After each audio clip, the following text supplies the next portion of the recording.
Bob Walker, can you probably switch your camera on instead of your image? Otherwise, we will remove you. Bob Walker, could you switch your camera on, please?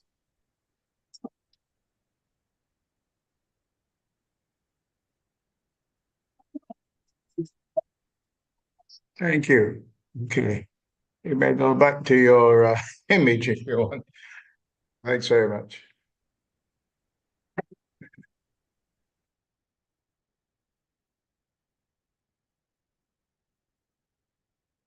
Is the audio coming through for everyone?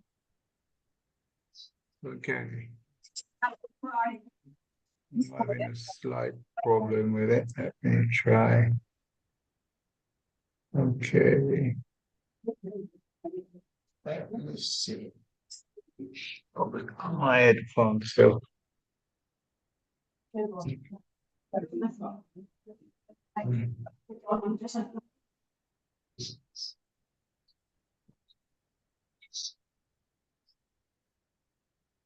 Yes, greetings, Everton.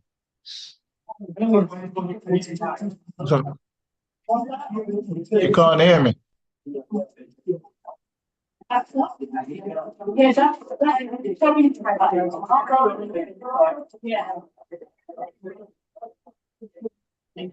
We can hear you this end very well.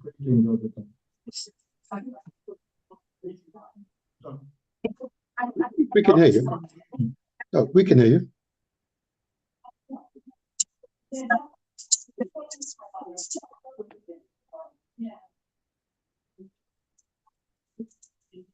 We can hear you this end very well.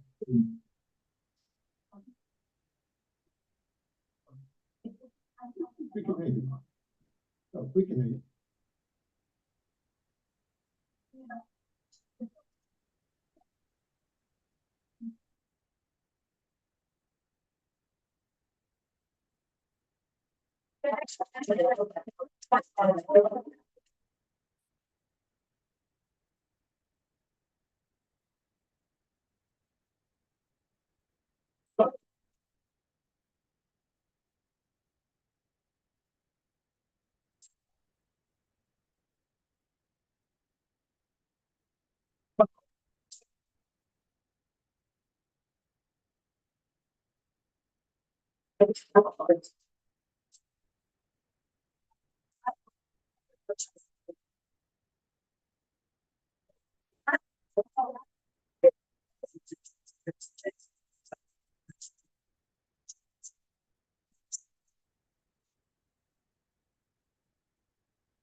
Ready to?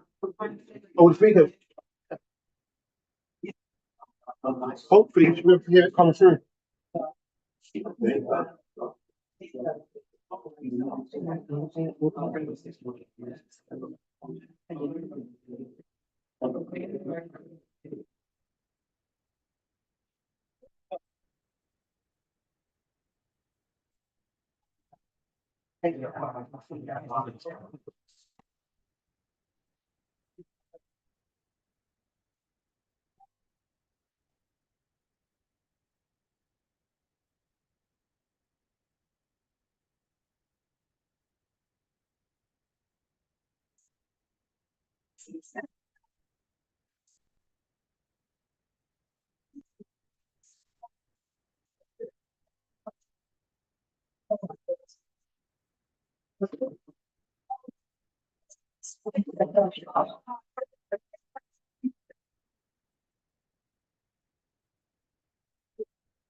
We're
going to start shortly. Put the guys, you know. You're picking up the audio. Sorry about the noise. Yeah, starting shortly.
One, two, can you hear that?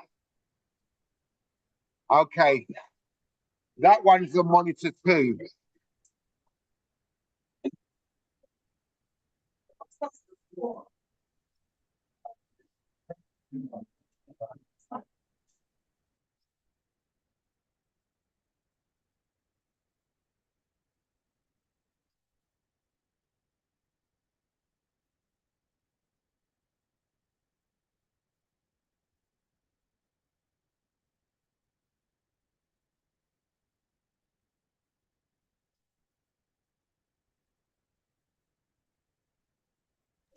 One, two.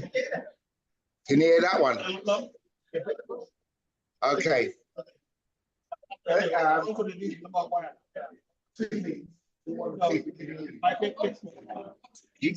Yeah.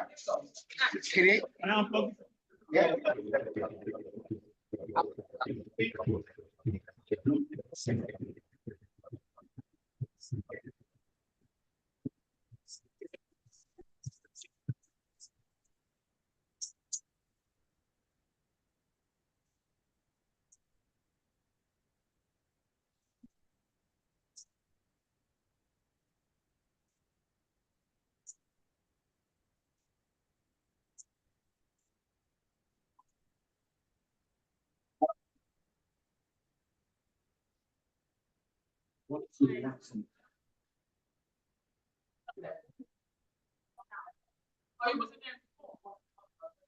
Okay.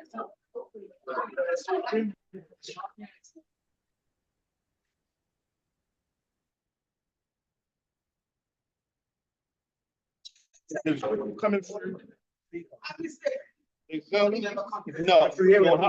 TV. So we'll have to find it on the TV. We can find.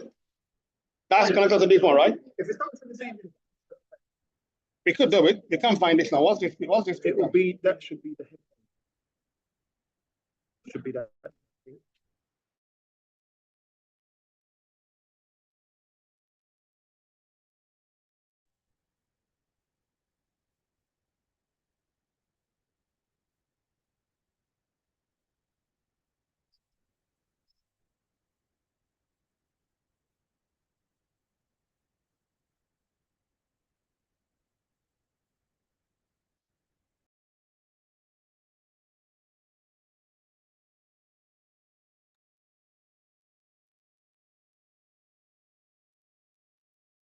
Muted it.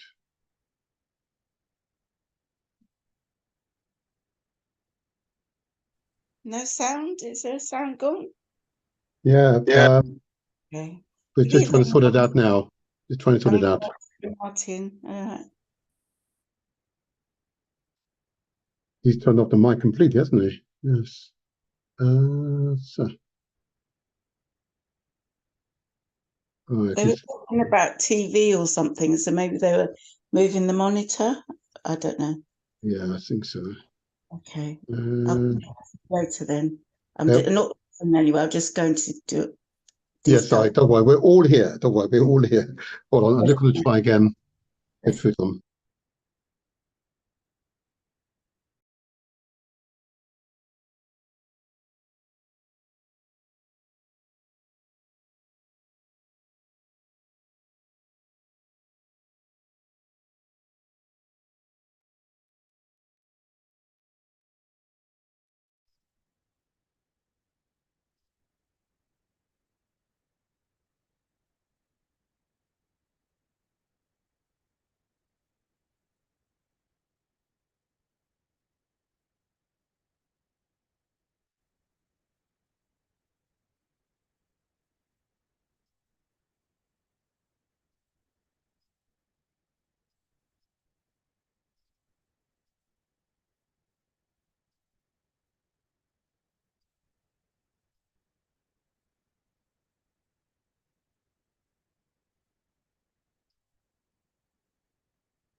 Monitor. What about now? Can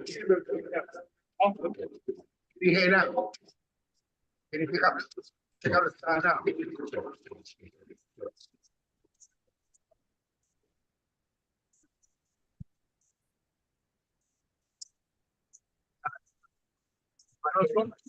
What about now?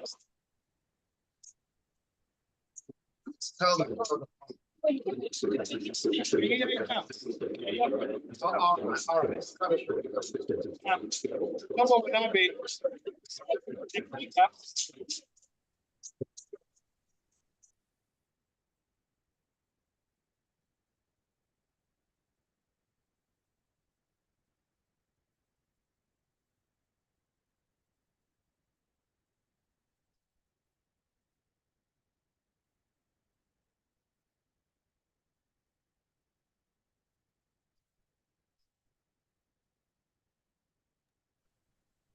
We're not going to hear them. You can hear them from the TV. It will be loud. They put it to the eyes. Correct. Let them to say something.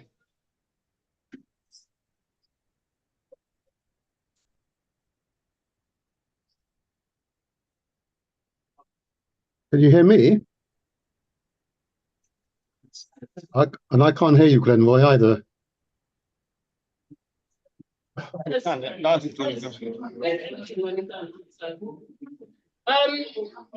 Is the video queued up? Let them to say Hear something. anything? Who can hear anything? Yeah, we can now. Okay, yes. Are you ready to play the video, please? Yeah, we're currently live on YouTube and Facebook. The video was sent over, Brother Martin. Are you ready to play the video? The YouTube video I asked to play.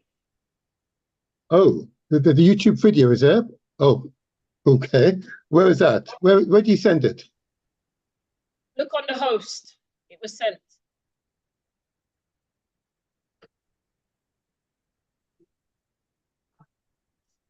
From Brother Everton. I sent it through him. And when did you send it? About 10 minutes ago, 15 minutes Oh, ago. I see it. That's the Rebecca Hall, is that right? Yes, please. Okay, 1 second. So I should start with this video in that case, yeah? Well, I'm going to welcome everyone first, but yes, I would like that video to be there. Just wanted you to be ready. Okay.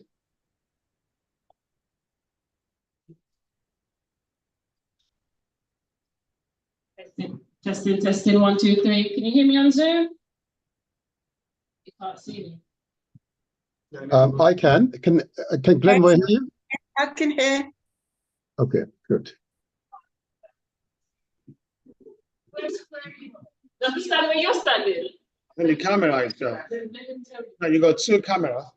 One of them, the other one. This one is looking at the hall. So I have to turn that one to our stage. Walk around so they can see you. On Zoom, can you see me? Here we go. Right. Greetings, everyone on Zoom.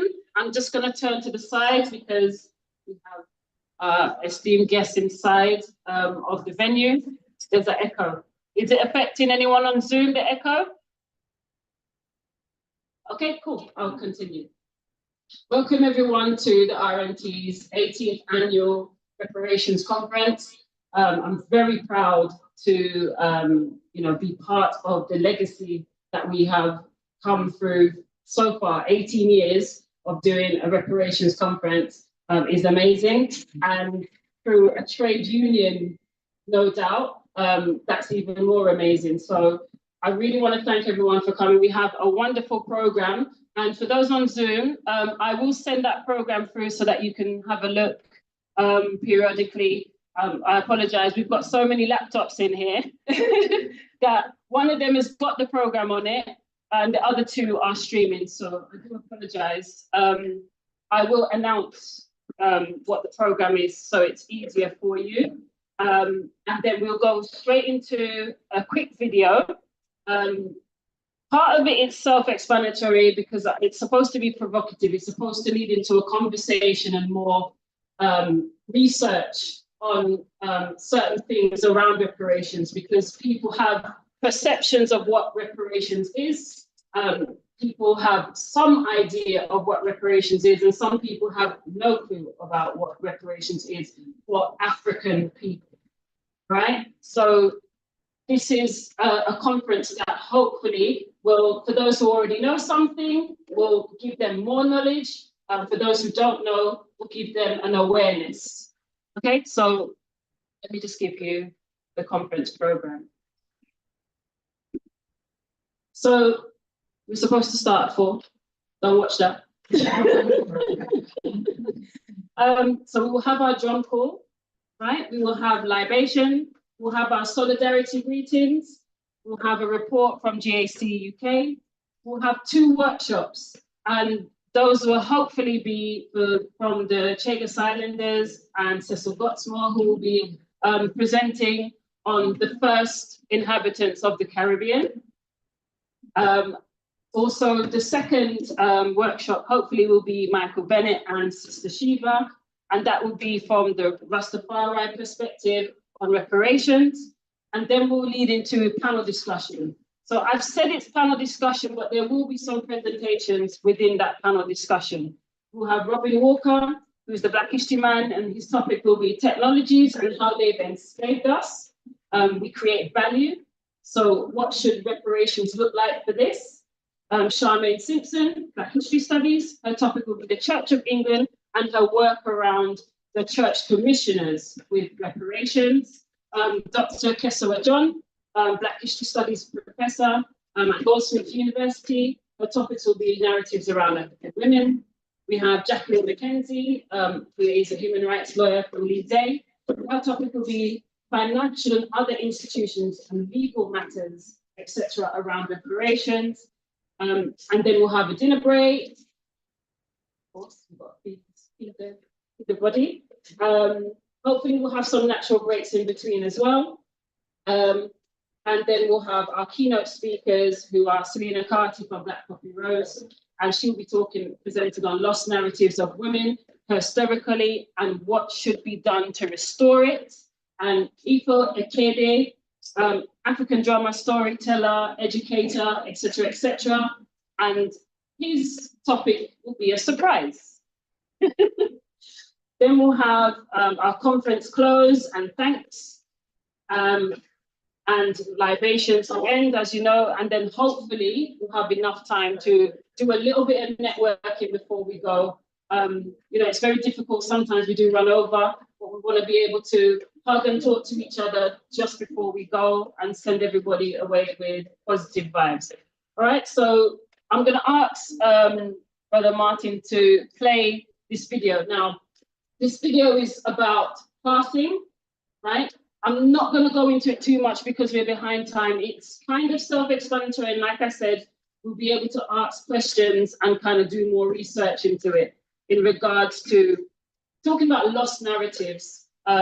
This is a controversial thing that happened historically, right? And there are very different perspectives on it in regards to some people think somebody just wanted to use their skin color to just have an advantage. And other people would be more empathetic and realize actually someone's had to lose part of their heritage, part of their who they are to fit in, to get an advantage. So, Brother Martin, are you ready? All right, Wale, can you make sure that we are having the sound? I'll just play quickly just to make sure everybody can hear, and then we'll go into it properly, please. Thank you. I didn't even say who I am. I'm Mel Mullings. Apologies. I'm Mel Mullings from the RMT. Be helpful if you knew who I was. So apologies.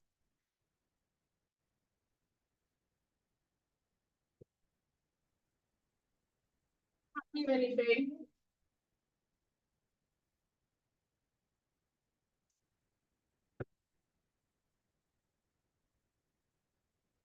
We can't hear anything.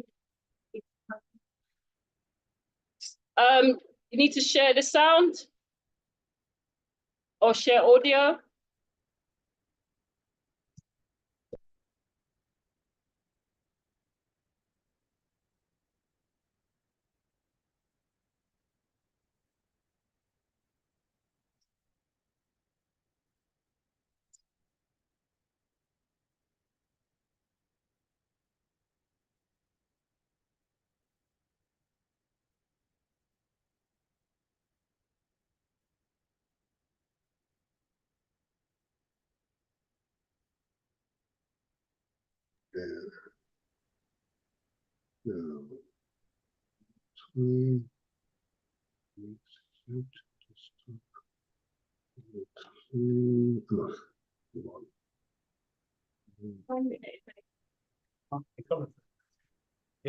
Okay. Let's try again. Very short video, don't worry, but hopefully you'll see why I wanted to Rebecca Hall has been on screen and acting since age 10, but in her new film, Passing, she steps into the director role for the first time. Tonight, as part of our arts and culture series, Canvas, she shares her brief but spectacular take on passing, on her own racial identity. I grew up with an American mother. While I was growing up, there was a lot of mystery surrounding her heritage. Her father was, I suppose the cleanest way of putting it was racially ambiguous. I always looked at my mother and I always felt that I was looking at a woman who was African American. When I would ask her about this, she would not have a clear way of answering me. Somewhere along this journey of asking questions, somebody gave me a book called Passing, and it was the first time that I had heard that word, that it was something that Black people did during Jim Crow in America, that they passed for many things, past white, past Indigenous. After reading the book, it was clear to me that the mystery and the enigmas within my own family were because my grandfather had spent his life passing white.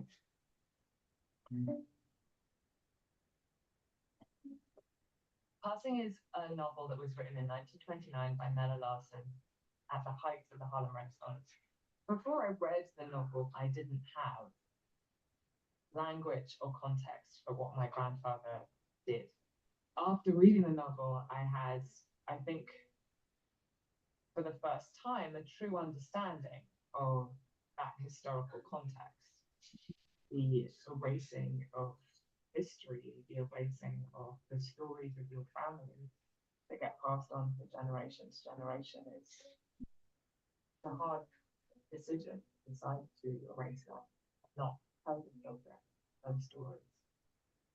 And reading the book gave me a greater understanding of how hard that choice must have been for him. It also gave me a framework for thinking about my own racial identity. Passing is my directorial debut and also my debut as a screenwriter. Everything in this film is passing for something. And that includes the film itself. It has its own performance, it has its own dialogue of cinema. I think that my engagement with this book, to bring it into the culture, is in a way, my way of honoring my ancestors. It is not lost on me that the systems of white supremacy that forced, encouraged my grandfather to pass as white are also the systems that I now benefit from as a white presenting person. There are privileges that come with looking how I cannot choose how I present, but I can choose to honor that history. I'm Rebecca Hall, and this is my brief but spectacular take on passing. And you can watch all of our brief but spectacular videos online. Really sorry about the audio, but I don't know if everyone was able to catch the gist of that. What about on Zoom? Because I think the volume was a problem on Zoom as well. If I'm speaking now, can you hear me just fine on Zoom? Yes. So I don't know what I can, and we can hear you just fine. So I'm not sure exactly what the issue is. Anyway, would anyone like to ask any questions? I'm not an expert on it, but I'm happy to answer a question. What's your black woman that can pass as white? Her mum was the second generation of person who passed as white. So the grandfather did, so then the mother did, and then now she's questioning what's happened and is now being exposed to the term passing and what that actually means. So she's now done a screenplay and a movie based on the book that you saw in the excerpt. And that, sorry, the lady's name is Rebecca Hall. And I've seen her in quite a few movies before. Anything from Zoom? I'll take one from Zoom. Just, Dr. Liz has got her hand up. Go ahead.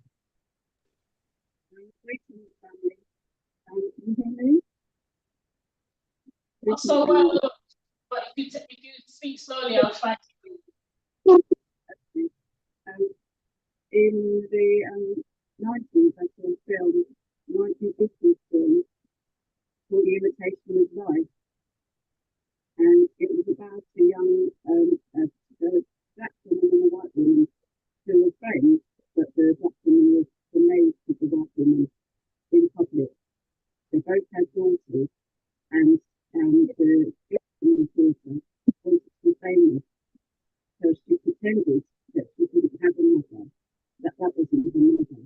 And it broke my heart that this young woman became famous, and it was on her mother's deathbed that she went to recognise the black mother. And the white sister and the white friend had kind of helped to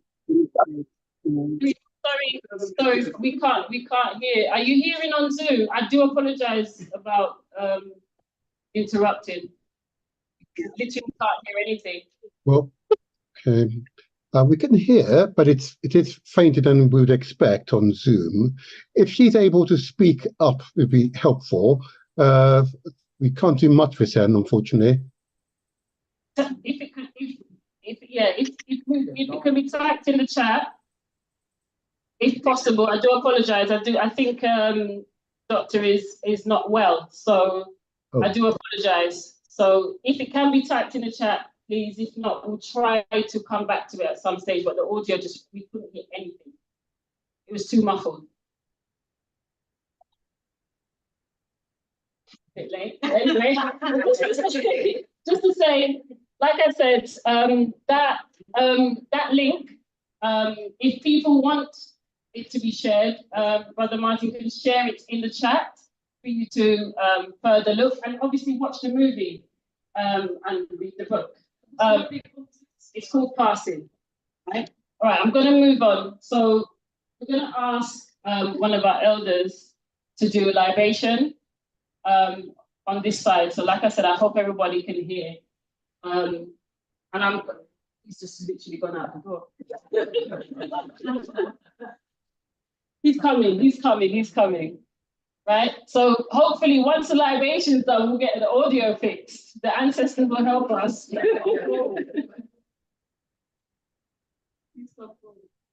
you like water? Or are you okay with that? No, I'm asking.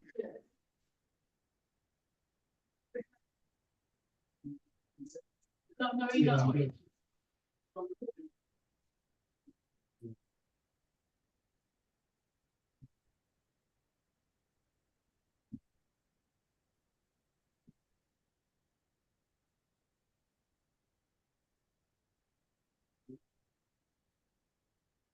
Thank you.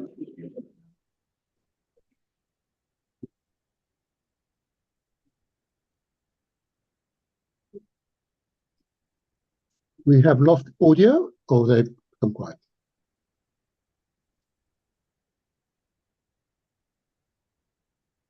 We have lost audio.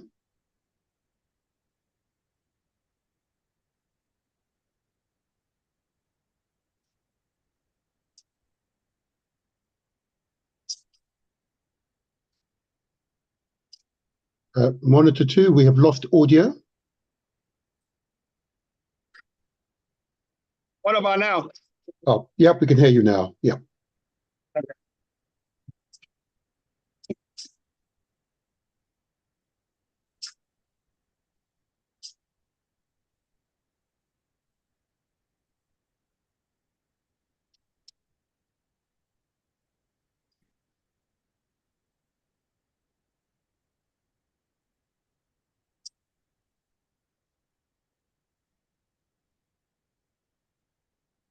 Oh, better water for libation.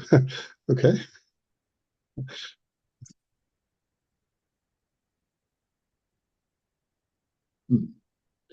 Now we can't hear the drumming.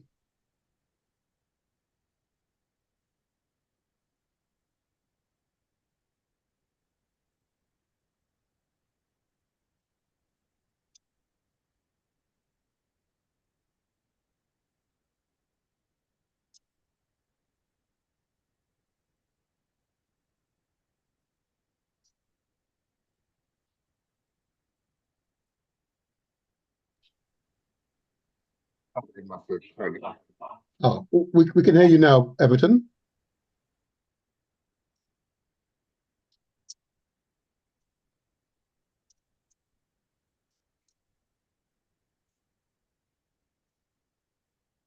We can't hear any sounds now.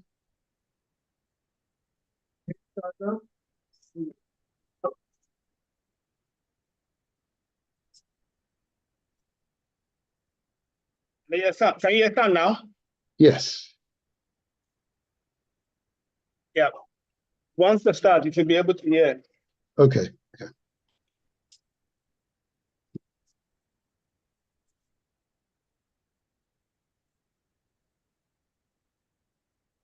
No. Once you speak, the speaker will come, then this one will pick it up very well.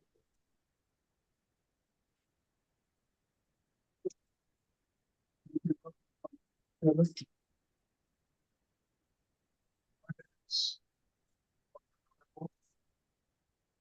was born in the mother. I run an organization called Black History Books UK. We sell and distribute books on Black history of the content. Show some love. So, it's important to know a bit of background for the litigation of what today is about. Some of you may be aware and I'm sure the Black History man over there will certainly confirm that in 1791, on this very, very day, on the night of 22nd of August, a great rebellion started in Saint Domingo, which is known as the present day Haiti. Great rebellion, which was orchestrated by the indigenous Africans there to free themselves from enslavement. And it continued to the next day. So 23rd of August has been designated by the United Nations UNESCO organization as the International Day for the remembrance of the slave trade. I don't know whether it was a trade or not, but certainly our people were captured. And this has caused, the term trade has caused a lot of confusion between diasporan Africans and those in the motherland, that they were sold, one party sold each other and all that. But the truth of the matter is, the initial enslavement was done by capturing our ancestors and enslaving them. And after the capture, the various African states were decimated, resulting in collaborations between the oppressor and the different chieftains in the motherland. So it is important for us to understand that our ancestors didn't sell one another. It was imposed.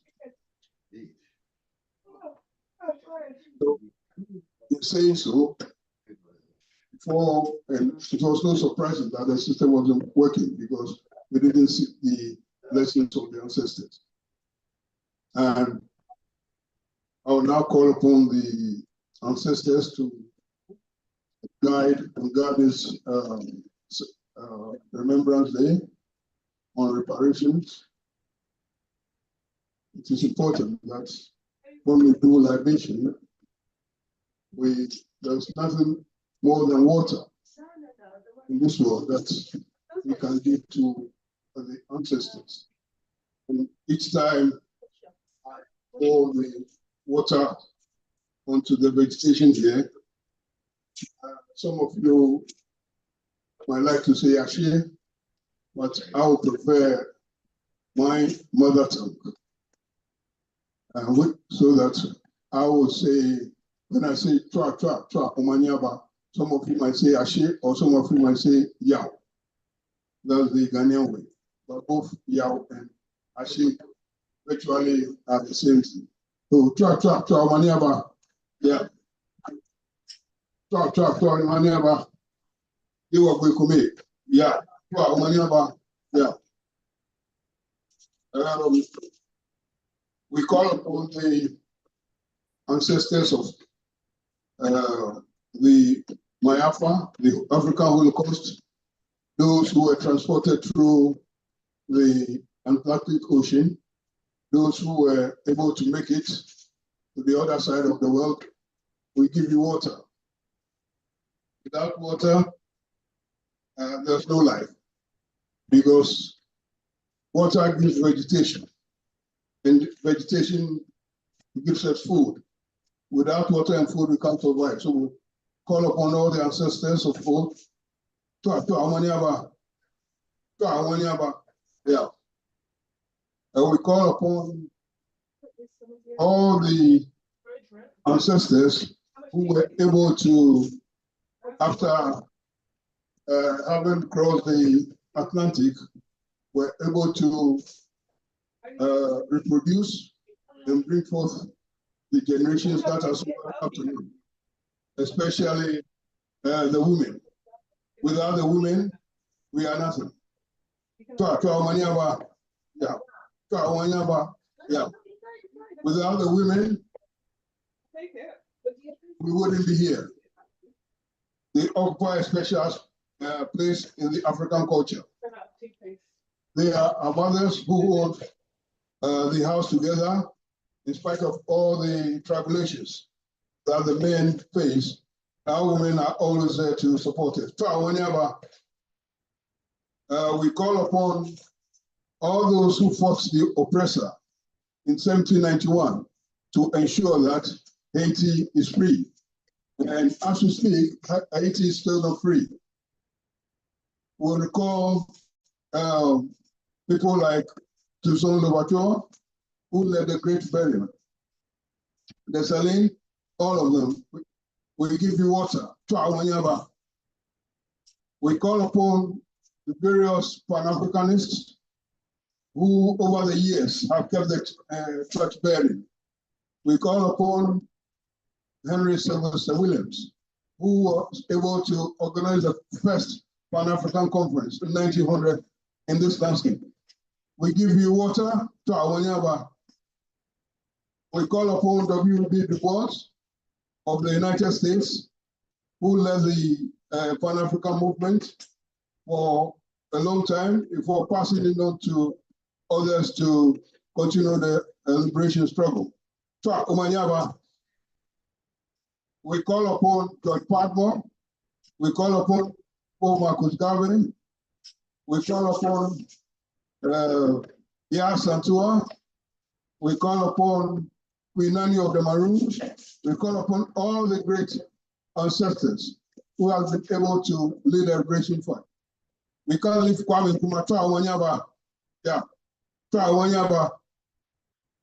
We call upon Bob Marley, wherever you are. We call upon Fela Ramson Kuti, wherever you are. We call upon Fela Ramson Kuti's mother. We call upon all of you to ensure that this gathering bear fruit. When we talk about reparations, we don't mean only monetary terms. We call upon the ancestor to help us to achieve reparatory justice. The killings, which continues to today, we call upon the ancestors to ensure that anywhere we are, they are behind us. Thank you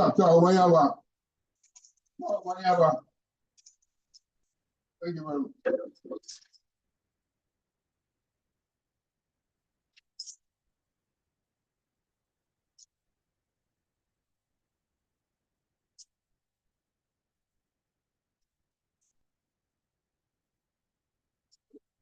Thank you very much.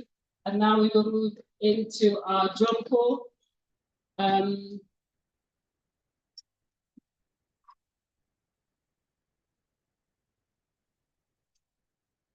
Is it Glenroy or Martin? We're gonna just continue. They'll catch up. All right. All right. Just so that people are aware. Yes. Sorry. Just if you needed to put in the chat, we are now having the drum call. Libations is complete, and we are now going into our drum call. Okay. Yes. Okay. I'm gonna ask our wonderful drummers to introduce themselves and then begin.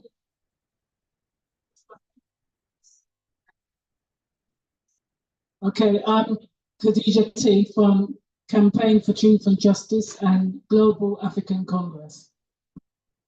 Astatus, Campaign for Truth and Justice. Ivy from the Drum School. Dr. Bones from the Drum School.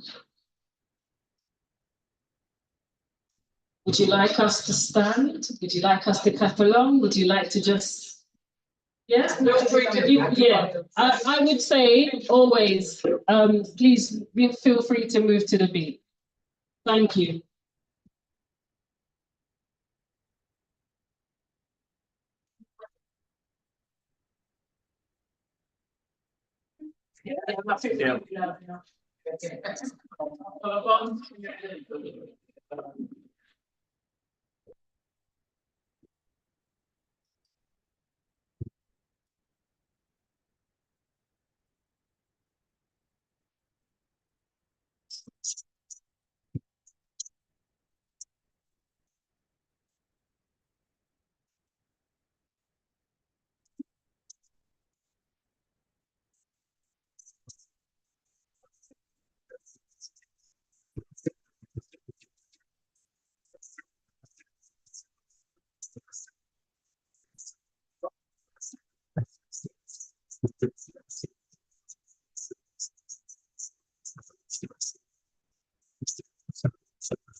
The audio, the microphone on the monitor one has gone off.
We did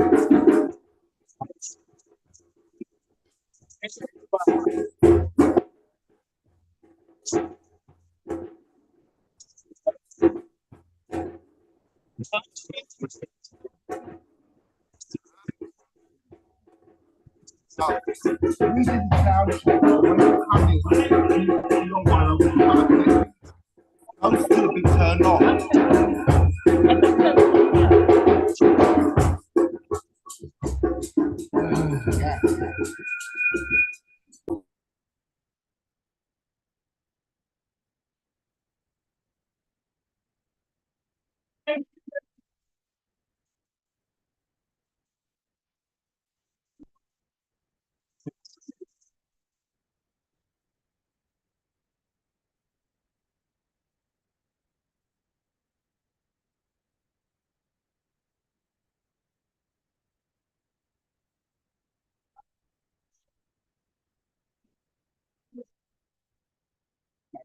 Sorry.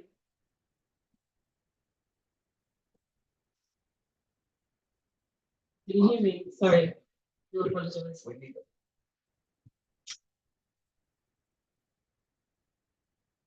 Yeah, just to say, sorry, the drums is not just tradition. It's partly tradition, but it's partly because we are communicating with our ancestors. So just for those who are not aware of why we do the drum corps at our reparations conference.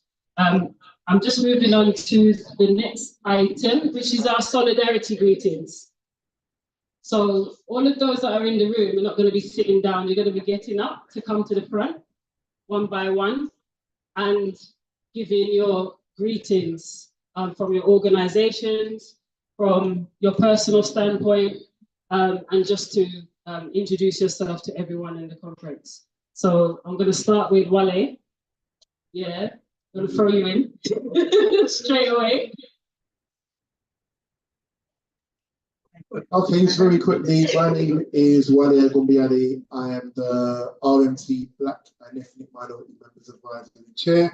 I'm a company council representative for Arriva London, and I'm also the company council secretary of Arriva London and the East London Rail branch secretary to Mr. Simon.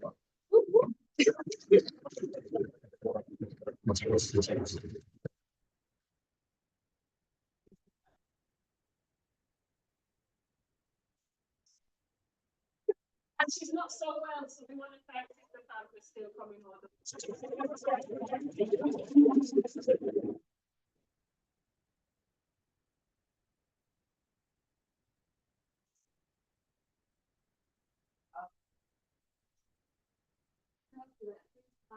In this organization, I really love it.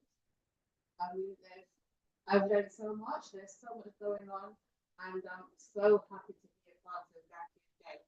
And if you don't know about the family gathering in Zanzibar, please try and come along. 2nd to 6th of October in Zanzibar, because I love it so much. I think you'll want to come along and love it as much as they start.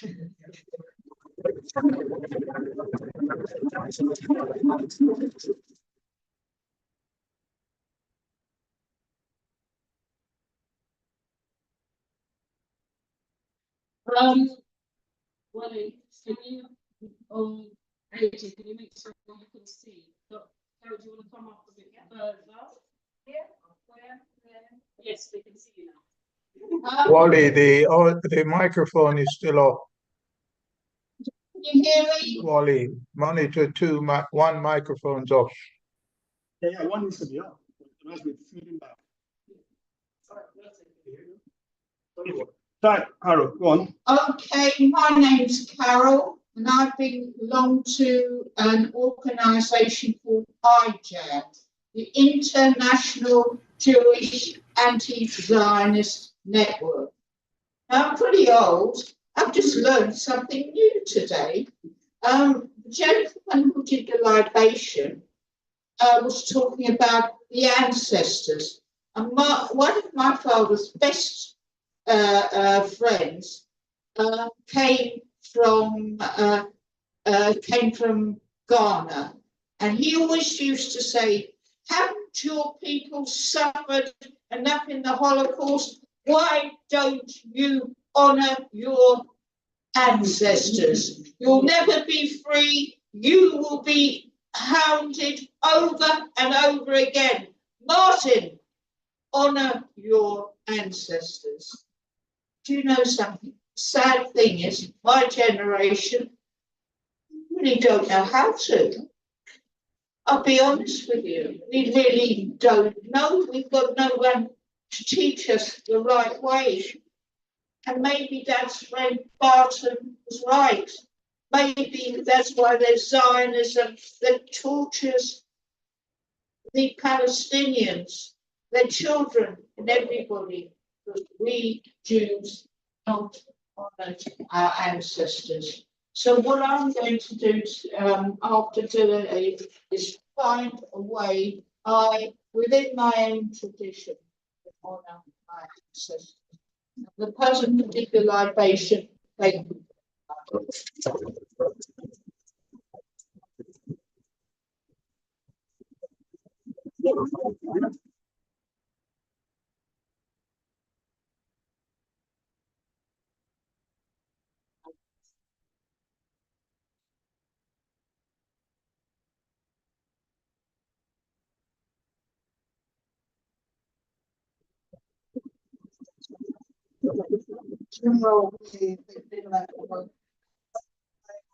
Alex, and I'm from Extinction Rebellion, climate movement. Listen up, I always get shocked before when I hear that. But it's what's really, really important about the climate movement is we don't understand reparations at all.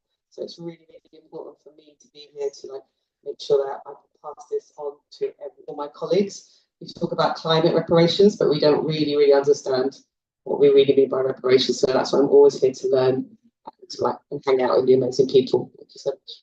One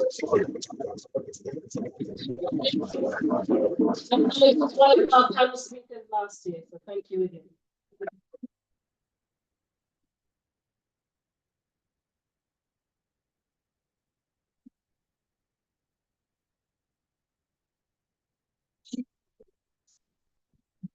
Hello. Hello. My name is Chris. This is my partner Maria. I'm a health and safety rep for the RMT, and I work for London Underground. I was introduced to the BME network about 2 years ago, where I met Mel, Wally, Frank, Ola, so many people who I missed. AJ, so many people. Forgive me if I've forgotten your name. But yeah, I'm here to learn more about the reparations. My partner is a member of another union, but I'll pass it on to you to talk.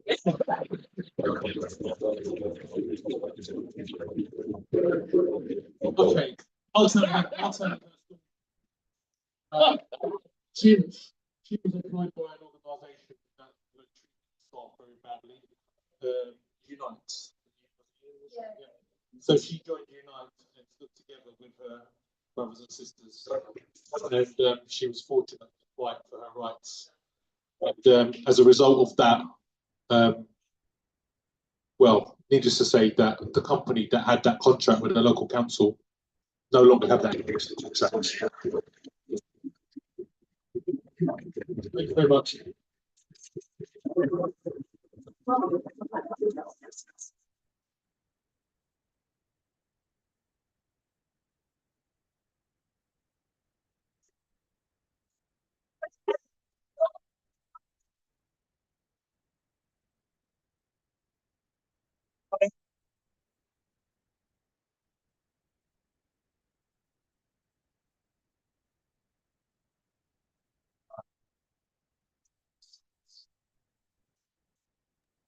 We can't hear over here. We cannot hear.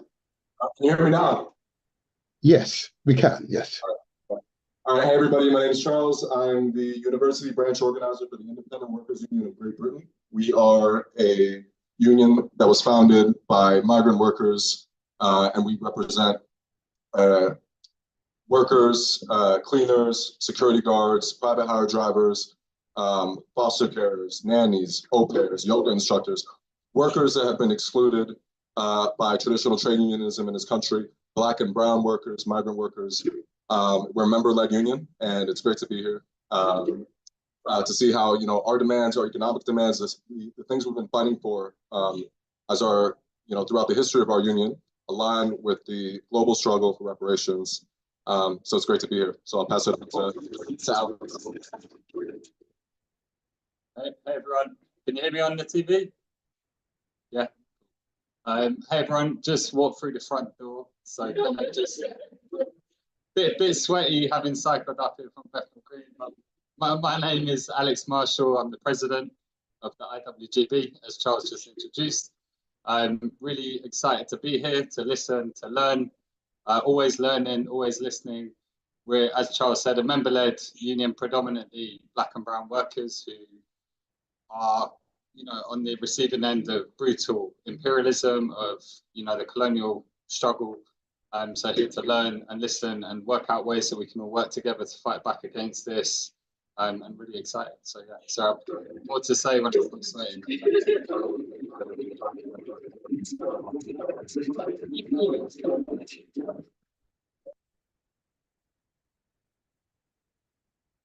Maybe for having to decide and I don't want to point, but would you like to say something?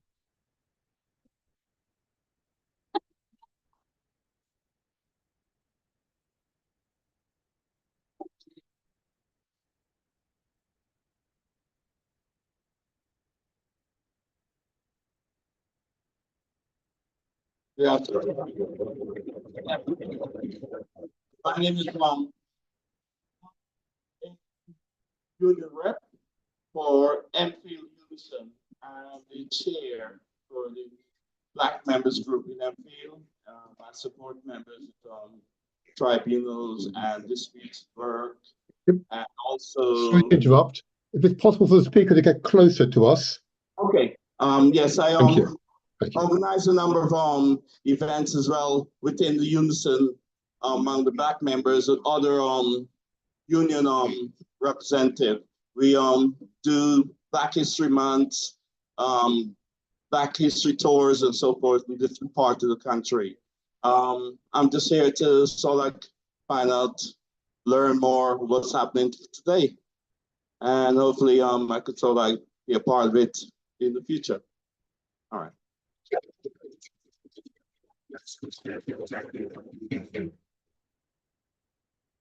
Greetings, good evening everyone, brothers and sisters, comrades. Thank you to Frank and all the organisers. I was reminded that I was here at the first one. I don't think the mic is working.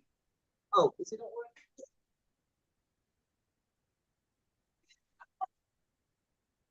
Ow. Oh no. Is that the sound engineer? Yeah. Is it connected? No, I'm not the sound engineer. I'm just doing a bit.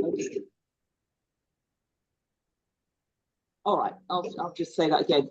Greetings, good evening, everyone. My name is Sister Judah Segmet. I'm a reparations activist following on from the instructions and guidance of Bernie Grant MP, who I met over 30 years ago.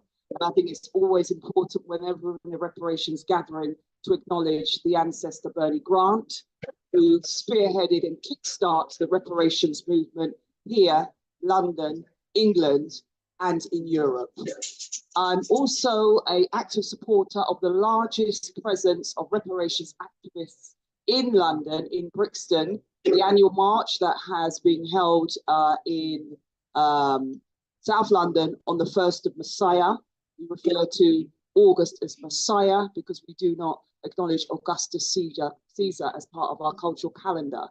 So yeah, I was part of the organising team for the 1st of Messiah 2024 annual reparations march.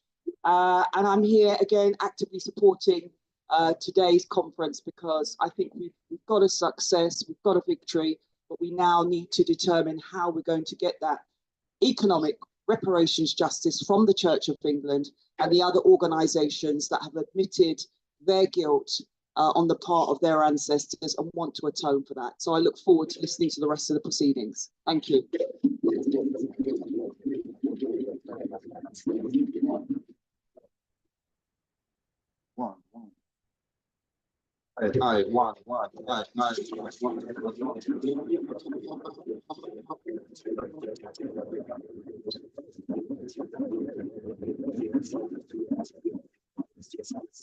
Again, we're not hearing. I'm really sorry, we're not hearing.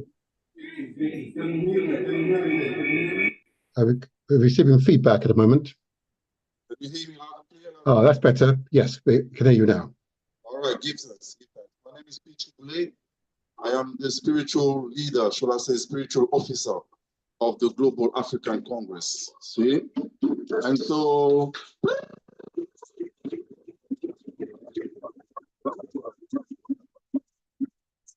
all right. I'm a versatile artist from the Congo. And so, you know, Congo Bongo I, see? And when I say Congo Bongo I for real, no joke. And so I'm interested in hearing, you know, about everybody, you know. If you want to link up, you know, sit down and reason upon, you know, our true liberation, true reparations, self-reliance, self-sufficient. Anything you want me, you know, we sit down and reason and make it happen. No talk, no joke, you know, we walk the talk. From the walk. See? All right, and casual. Give time, give time.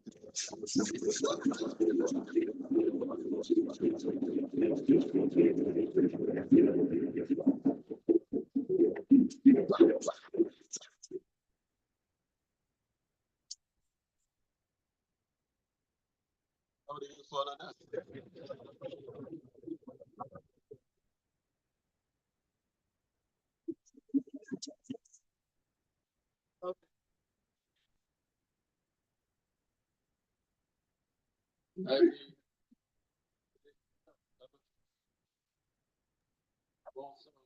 Sorry to interrupt again. We're still having difficulty with the audio. Hello? Hello? Ah, yes, you seem to. If you get closer to the screen, might help. Yeah. There you are. That's right. Yeah. Start talking now. Yeah. Start talking now. Yeah. Okay. Yes, I'm also the chair of the retired members of the RMT.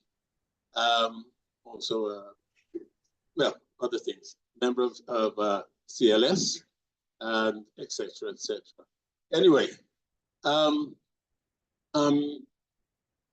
the last speaker or the speaker before said, right? She was there at the first meeting, which was some 70 years ago. We started off. She gave Bob Crow hell, but you know, she's noted for giving them hell. Anyway, yeah, I was asked recently about reparations by the National Pensioners Convention, which what did I say? I was on that as well. I'm the deputy chair of the ethnic minority group in work party. Anyway, the thing is that someone asked me about reparations, and just a couple of days before, I was watching the television, and I saw something that came on. It was the chase, you know, the chase with the destroyer, etc., and Hathaway. The two of them did a program together about the DNA ancestry. And this is the thing. It was there in front of everyone, but nobody really noticed what was happening. They traced Anne's history back to the time when she was related to royalty. That's hundreds of years. But they traced Sean's ancestry to a slave farm in Jamaica, right? He didn't exist before that. And if you check, most of us in here did not exist before that, which is a lie, right? No, that has to be repaired, right? And that to me is a perfect example of what reparations is all about. That has to be repaired. Good, thank you.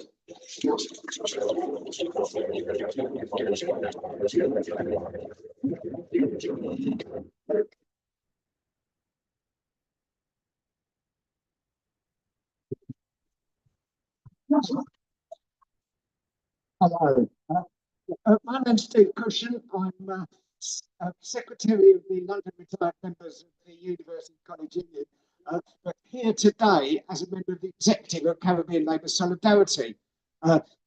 Caribbean Labour Solidarity is been long time involved in the campaign for reparations on a whole number of levels. One of the things that we've been involved with recently that's quite interesting me was the campaign against the MP Drax down in Dorset, who still owns a big plantation labour, one-time labour camp in Barbados. And some of our comrades down there have been campaigning against him for years. And at last, he is no longer the MP for MP for South Dorset. He still owns that plantation, but hopefully, as we start to attack his base here, we give support to the comrades in Barbados who are fighting to take that back. And there will be rejoicing in both Barbados and in Dorset when the matter is finally put right. Thank you very much.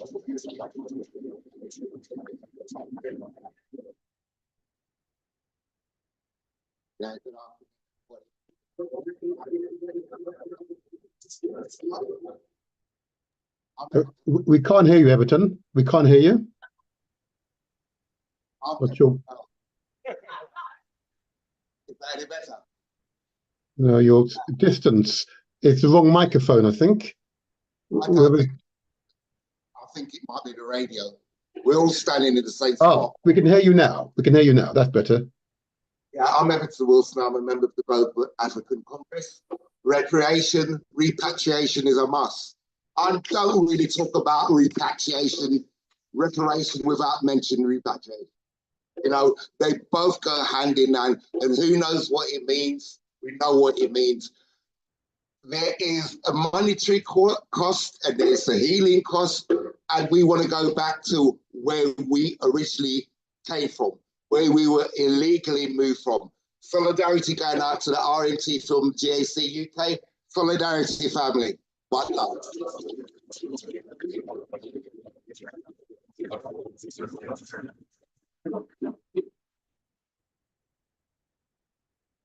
AJ, come on,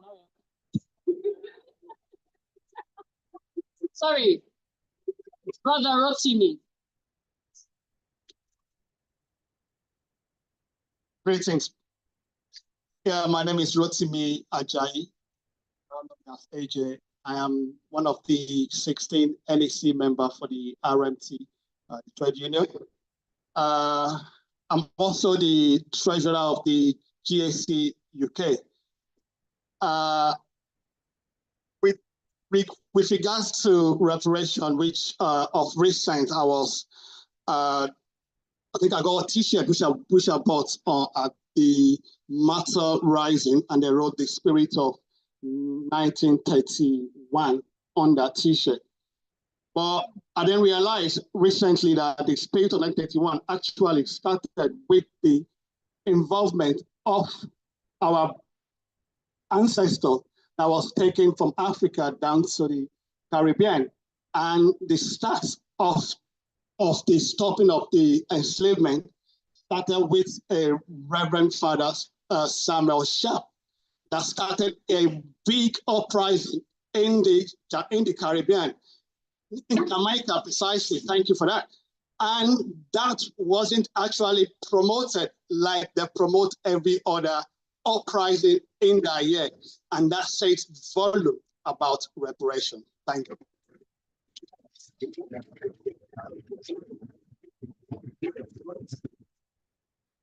Just on the Zoom to get yourself ready to do your solidarity greetings. I'm just going to give one more.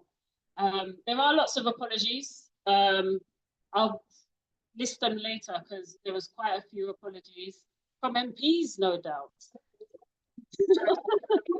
They actually wrote me back.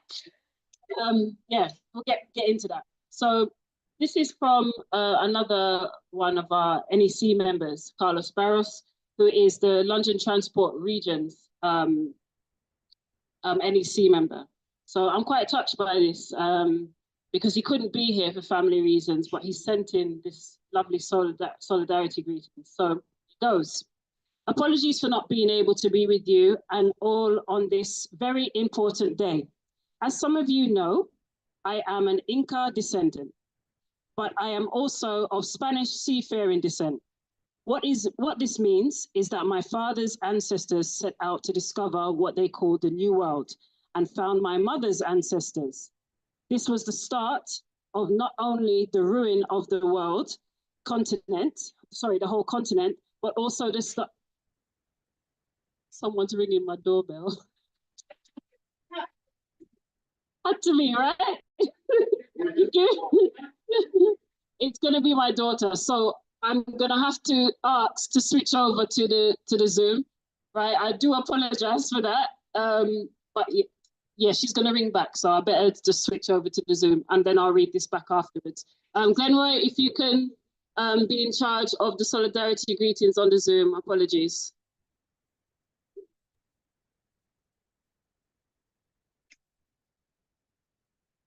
We can't hear you, Glenroy. Sorry, Glenroy, we can't hear you.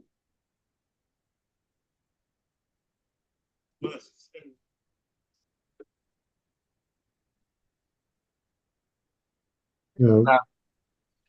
Still not. Oh, that's it, yes. Okay.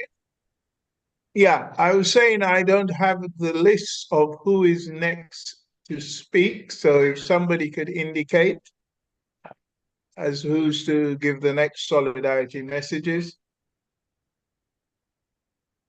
Okay, Rotimi or Frank, if either of you are aware of who is to speak next. Anyone on Zoom? Anyone, please? You're back. We can't hear you, Mel. You need to get nearer the front. There you go. Okay. Sorry, just asking if you can do the solidarity greetings from the Zoom. We didn't want to ignore the Zoom, but I thought it would be easier if I just did the room first and then we go over to the Zoom. So it doesn't matter what order. Yeah, if you can put the spotlight or change the view so we can see everyone on Zoom and then do the solidarity greetings from the Zoom. Thank you.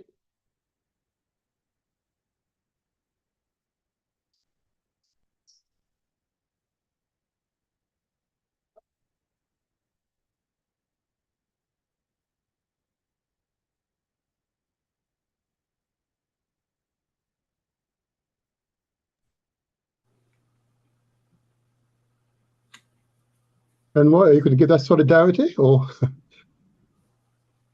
you're muted at the moment? Yeah, yeah. Yes, I'm still not clear. I expected to send solidarity greetings. I am only a member of the retired members branch, which I think Frank has already given our position.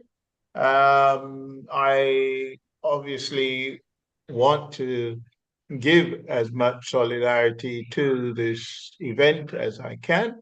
It's very good to see old friends on the Zoom who are in the room and those who are on Zoom and away from the conference. Can I say those of you in London who could have got to the venue in Tottenham? As I understand, the catering is being done by an organization called Pepper and Spice, which has served us for many years. I think you're missing out on an opportunity by not being there. I certainly would have been in attendance had I been around. I don't know if, let me see, Sister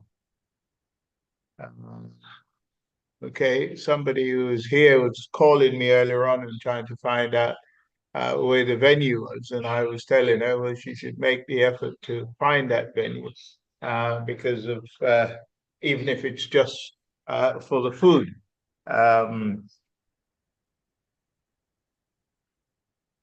Comrade Mel has introduced this year's program and has talked to you about what to expect in regard to speakers and the educational aspect of today's event. But as you know, it is not just about education, it's also about action. What action are we going to take? This is aimed at linking. I'm going to try my microphone and headphones, see if I can. Okay, I presume people can still hear me.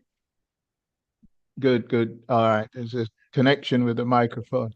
This is not just about education, but what do we do with the information that we gain each year from this conference? One of the key aspects of this, as we said, is about linking the trade union movement with the community. The trade union is part of the community. Members of the trade union comes from the community. Leadership within the trade union come from the community. So it's not a community issue only, and it's not a trade union issue only. The two work together, and we need to start recognizing that.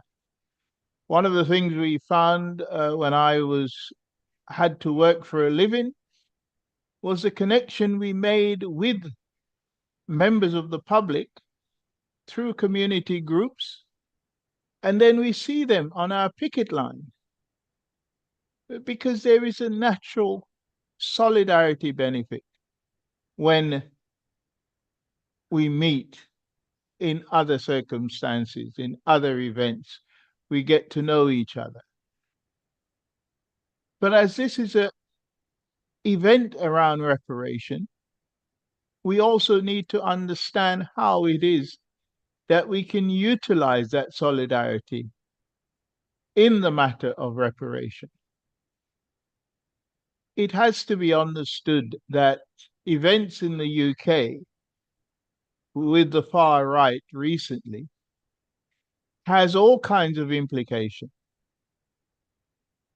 When we talk about reparation, you will always find somebody jumping up saying, oh yes, but we're going to have to pay for it, even among African communities. Oh, we're going to have to pay for it.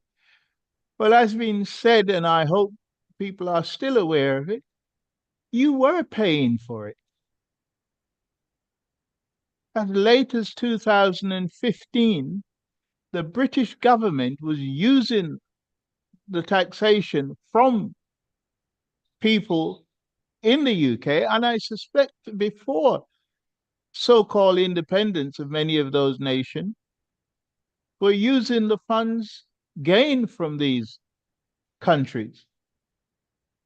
And therefore, anyone who was, let's say, 18 years of age in 2015 and may have had a job would have been paying taxation to the British government, who was using that money, some of that money, to pay off the bonds that they had purchased, to pay off the enslavers. So directly, not indirectly, I hear people try to say it's indirectly, directly, you would have been paying those enslavers. So it was interesting that last year, for those of you who were here, I was still living in the UK, we had two comrades from the heirs of enslavement. I don't know if they've formally changed their name, as Frank had asked them to, but the idea that they're using the term slavery is repugnant. And I hope every time we hear somebody say that, we can try to put an end to that. I see Mel has got the microphone. I was hoping that you would ask me to stop because I'm not sure how much filling in I'm expected to do. You were asking about solidarity message on the Zoom. I haven't seen anybody put their hand up who want to make a solidarity message. I'm not sure if Glenn Hart was meant to speak. He's here. Anyone else? So please guide me. I'm only offering to help with the monitoring the Zoom. So back to you, my sister, just to say in ending, it's great that you are getting together there in the UK. I can't say I wish I was with you, but thank you for the opportunity to address you. Solidarity.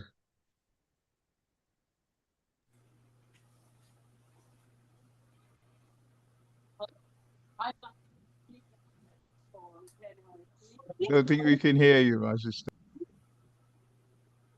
We can't hear you very well, Mel. Sorry.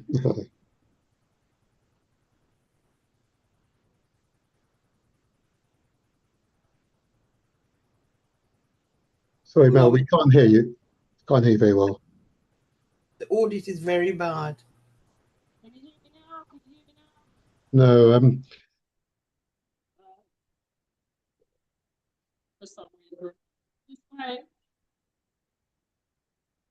Anything. Can you hear me?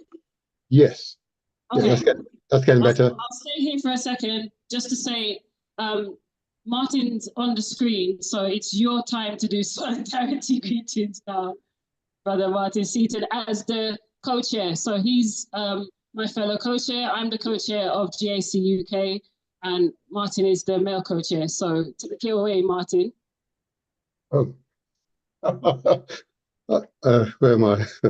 I didn't expect that. A bit of planning would always help, but never mind. There we go. I'm on the screen now. Thank you, Mel. It is good to be a male and female co-chair. It's an indication of our desire to retain that important aspect of our heritage, that there's a balance between the male and female energies. It's so important. They can at times be quite controversial and tension-filled, but always fulfilling, always fulfilling. But this is an important day nevertheless. I wanted to be here despite my many other distractions, because of course I want to support a union that is really tested and that has really demonstrated what is possible through the union movement. A union, the RMT, that has been able to retain its principles and honor and respect the reparations movement. I want to give an enormous applause to the RMT Union. And as co-chair of Global African Congress, send them comradely greetings. I also want to give note that I thought that Frank contribution to this discussion was an important one. And some of you be aware, I also have a podcast. And what is the growing awareness is how much of the history has been distorted. Okay? How much history has been distorted. But I recently did a podcast which focused on African architectural heritage. Now, if you consider this, African history goes back more than 10, 15,000 years. Across the entire continent, there were many cities, towns, and villages. But what is marked by contemporary historians, what is marked by contemporary architects, is how few cities, villages, and towns survive today. So despite the fact you see architectural evidence of civilization going back 10, 15, 20,000 years, the physical evidence of it, much of it, has been destroyed as a result of more than 600 years or so of the chattel enslavement of my ancestors. And as part of that brainwashing that not only Europeans have experienced and Africans have experienced, but the entire world have experienced, is to wipe out an entire civilization, destroy wherever possible the physical evidence of their existence. And more profoundly, and this is really the kicker for you all, that if you go to the vaults in the Museum of London, Paris, Italy, Rome, yeah, the Vatican, Belgium, you'll see that more than 98% of African architectural evidence is in those vaults. Our sacred manuscripts are in those vaults right now. Yeah, both public and private vaults. Yeah, our great teachings are in those vaults right now. Both Britain, France, Germany, Italy, Belgium, Spain, Portugal, to this day, refuse to let us see our history. So as a result of that, even the most learned members, both Africans and Europeans, can even suggest that there wasn't much history in Africa, despite all the actual evidence, because much of it is currently being hidden. Even in modern day advanced Britain, we're still not allowed to see our history. What are they hiding? What are they so afraid of? What are they concerned about? What are they really concerned about? What are they really concerned? Are they concerned that ordinary English, Scots, Welsh, Irish peoples will see the magnificence of African history, would appreciate the enormous contribution African peoples have made to science, literacy, yeah, astrology, mathematics, geometry. That's the evidence that they're trying to hide from you. And I say to you, the whole reason for the Global African Congress is to change that narrative, that no longer should Europeans be afraid of sharing the great, magnificent African history and use it as a basis to enhance our collective civilization. You know, you can no longer simply oppress and suppress other people's evidence of greatness in order for you to be great. We must change, and absolutely change is in the wind. Yeah? It's an integral part of my and every African you see around you, our genealogy. Yeah? We know intuitively the truth. And I know that most English, Scots, Welsh, and Irish people I encounter actually know the truth, but are concerned that to reveal the truth in some way diminishes themselves. And I say to you, do not be afraid. Do not be afraid. Because if there's a clear evidence amongst Africans, despite the incredible brutality our ancestors have suffered, our humanity remains intact. So I say to you, reparations now. Praise Jah, Rastafari, bless Ashun.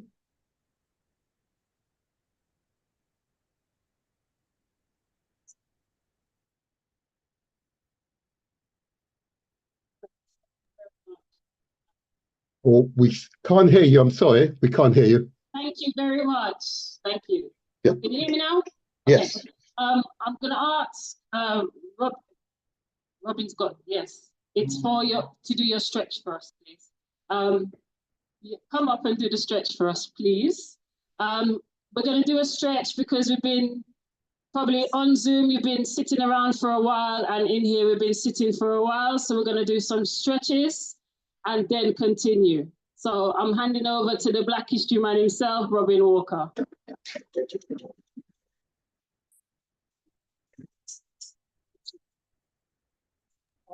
We can't hear him. Can't hear him.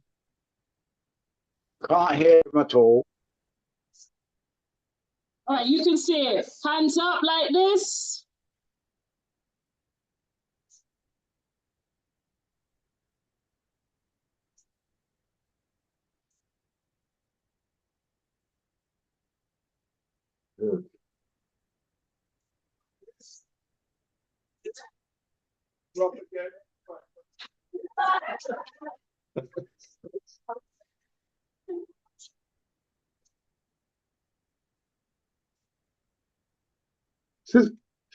Sister Mel, can I just make a quick contribution at this point? I thought that was fantastic. That's okay. Go ahead. I want to thank you for that health conscious interval. Many of you who may have tuned into my podcast will recognize that for the past 3 years, I've ensured that there is a lifestyle element to each of the podcasts. If there's anything that I'm really very conscious of, is the levels of diabetes and hypertension or high blood pressure that exist within the community, and levels of cancers, okay, and obesity within the community. I want to give a health message to you all. Please consider your health. It is your highest wealth. That's all I want to say. Thank you, Sister Mel. Give thanks. Thank you very much. I've sat through many a lecture from Robin, so then therefore it's something that definitely is good to include. So I'll go back to the solidarity greetings from our NEC member for the London region, Carlos Barros. As I said before, for those who weren't here before, he apologizes that he can't be here in person, but he's given his solidarity greetings. So I'm just going to quickly read it and then ask if anyone else in the room wants to give their solidarity greetings before we move on to the next item. All right, so apologies for not being able to be with you all on this very important day. As some of you may know, I am of Inca descent, but I'm also of Spanish seafaring descent. What this means is that my father's ancestors set out to discover what they called the New World and found my mother's ancestors. This was the start of not only the ruin of the whole continent, but also the start of the very darkest age of enslavement. All to serve European capitalist greed. It has left mountains in Bolivia so empty of their minerals that some to this day are unsafe to walk up for the fear of collapse. But far more than the physical damage left in Latin America, like a dried prune, stripped of its natural resources, also the trauma and generational harm of enslavement. Reparations will not only repair this dark history, but will recognize it happened. Recognizing it happened is the first step to building coping strategies and what the Americans call closure. I have found my heritage at times difficult to recognize, but we must learn from history and acknowledge that modern enslavement also exists and will, as it did then, affect our class most. In 2009, I felt very proud to learn that Bolivia, under Evo Morales, changed its name to the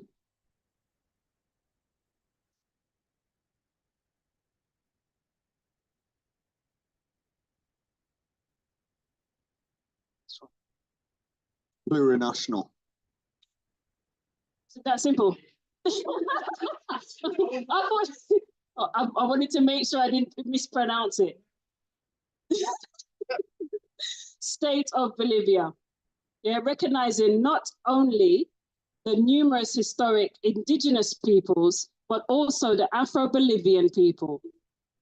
Bolivians as a direct result of enslavement.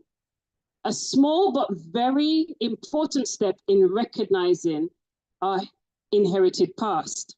Talking about reparations in London is also symbolic, as we are surrounded by castles and palaces built on the bones of enslaved. I hope this focuses minds to the work at hand. Keep up this good work and remember that we have the power to make this world better. Solidarity to you all. Aluta continua. Solidarity.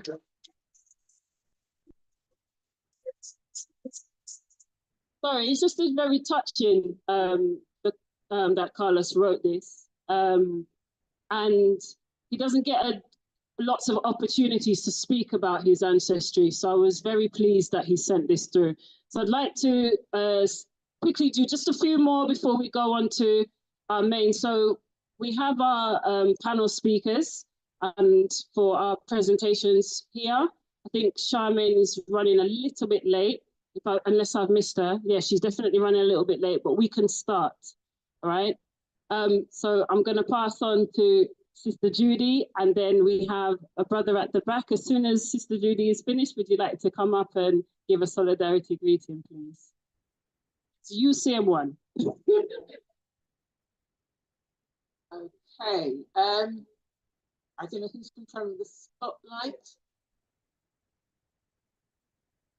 You can hear me on screen because I can see my green light showing that you can hear me on screen.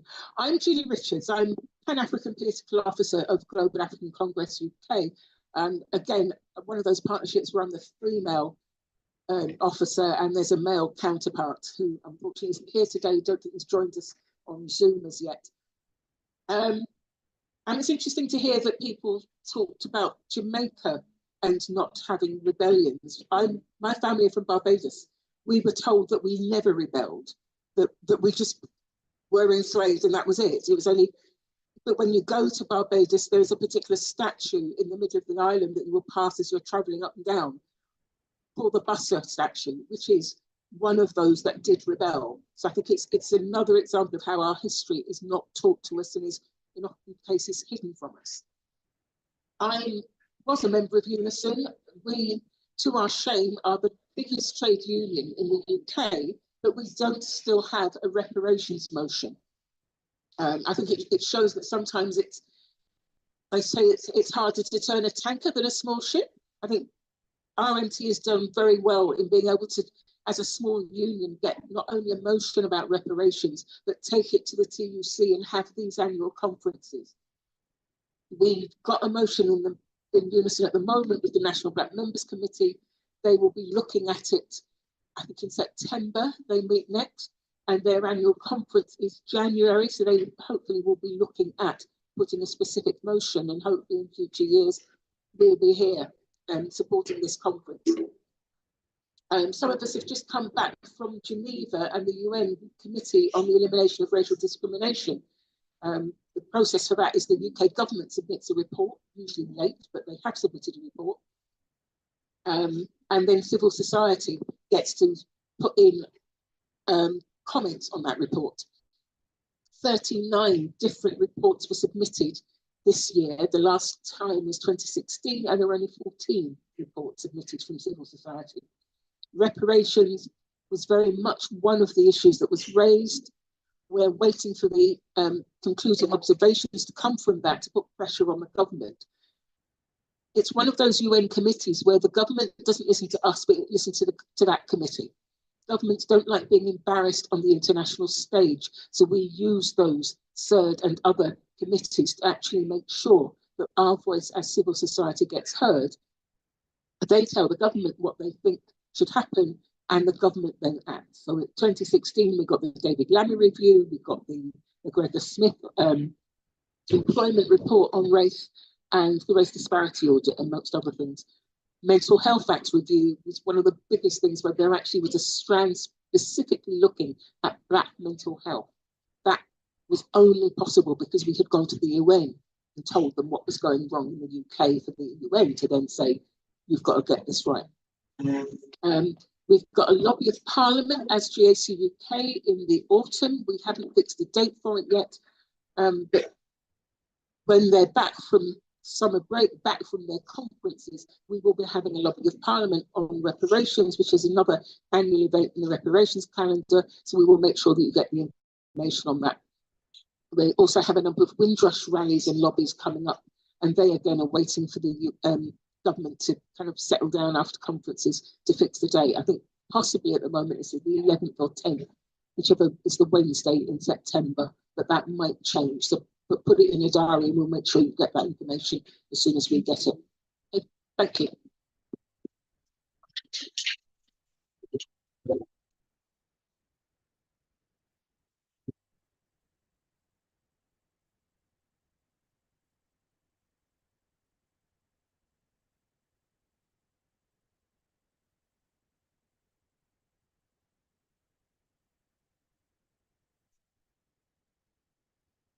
Hi.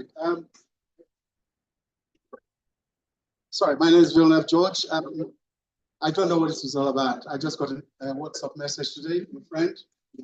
So I was curious to come here and find out what it's all about. I occasionally go to the Burley Grand Center to some of the events that we have up there concerning or pertaining to our Black community. But you know, I'm kind of like, I'm happy to be here to find out more information.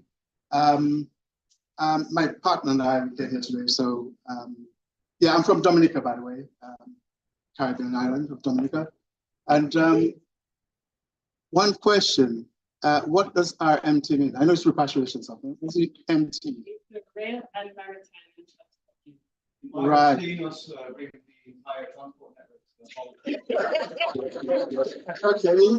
Okay. Right. Sorry. Okay.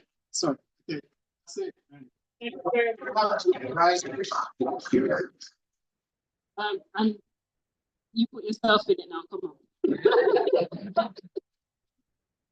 Come on, give a greeting. This is Faruqi is the Black Solidarity Committee's press officer. Yeah, so when there's stuff going on, he and I get together and write all the press releases. So what was happening with Diane Abbott, what was happening with GMB and a couple of other things, we wrote statements. We didn't have to wait for our union. We just got on with it. So it's been amazing to work with him. So here he is to give his greetings. Thank you, everyone. Apologies for the bedraggled appearance. I'm just clearing out our garden in the morning and I have lots of errands to attend to. But it's because of people like Mel, Glenn, everybody else who I've met, that I've become further aware of the implications of colonial history upon our lives today. And many of the struggles and fights that we are fighting day to day in the workplace are directly linked to what has taken place in the past. From Baron Devarte in Haiti onwards to amazing, incredible figures such as Frantz Fanon and other numerous individuals who we have yet to discover, because obviously the knowledge and histories have been buried for so long. It's so incredible to see that there is a movement who's actually actively seeking to ask for reparations, not ask, demand reparations, sorry. And in every single thing that you may do, whether you have nieces, nephews, grandchildren, your partners, yourselves and your work environments, every single time that you stand up for someone, I feel, though we will never be able to match our ancestors and the conditions that they had to live in and fight in, every single time you stand up to a bully, every single time that you stand up to somebody in a position of power who's misusing their influence and misusing their power, you are evoking that same spirit. And it's within that spirit that we're here today. And so I hope you all get to know more about each other. And I hope this grows year upon year.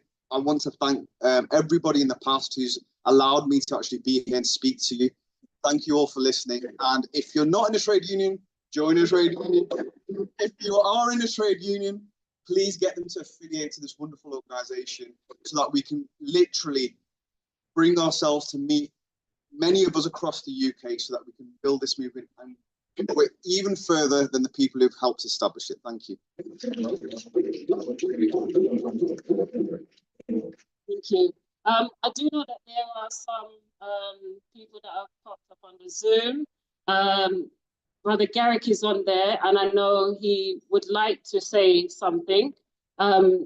Is it, Glenroy, could you,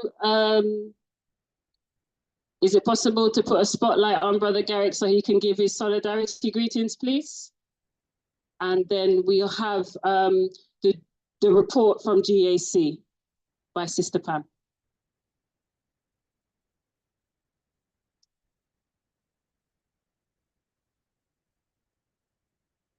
Brother Garrick, please go ahead. He needs to drink his water first. Good afternoon, everyone. Good afternoon. I'm sorry, I'm in Liverpool. We've just finished our Slavery Remembrance Walk in the city centre, and we've just celebrated 25 years of slave remembrance in the city centre of Liverpool. So we've had a program since Wednesday, and we had a couple of lectures, symposium, and today was the final part of the remembrance, walking through the city centre, stopping and identifying the history of the city relating to slave owners. We're able to do that in 4 different locations. And then we went across to Albert Dock and perform our libation across the River Mersey.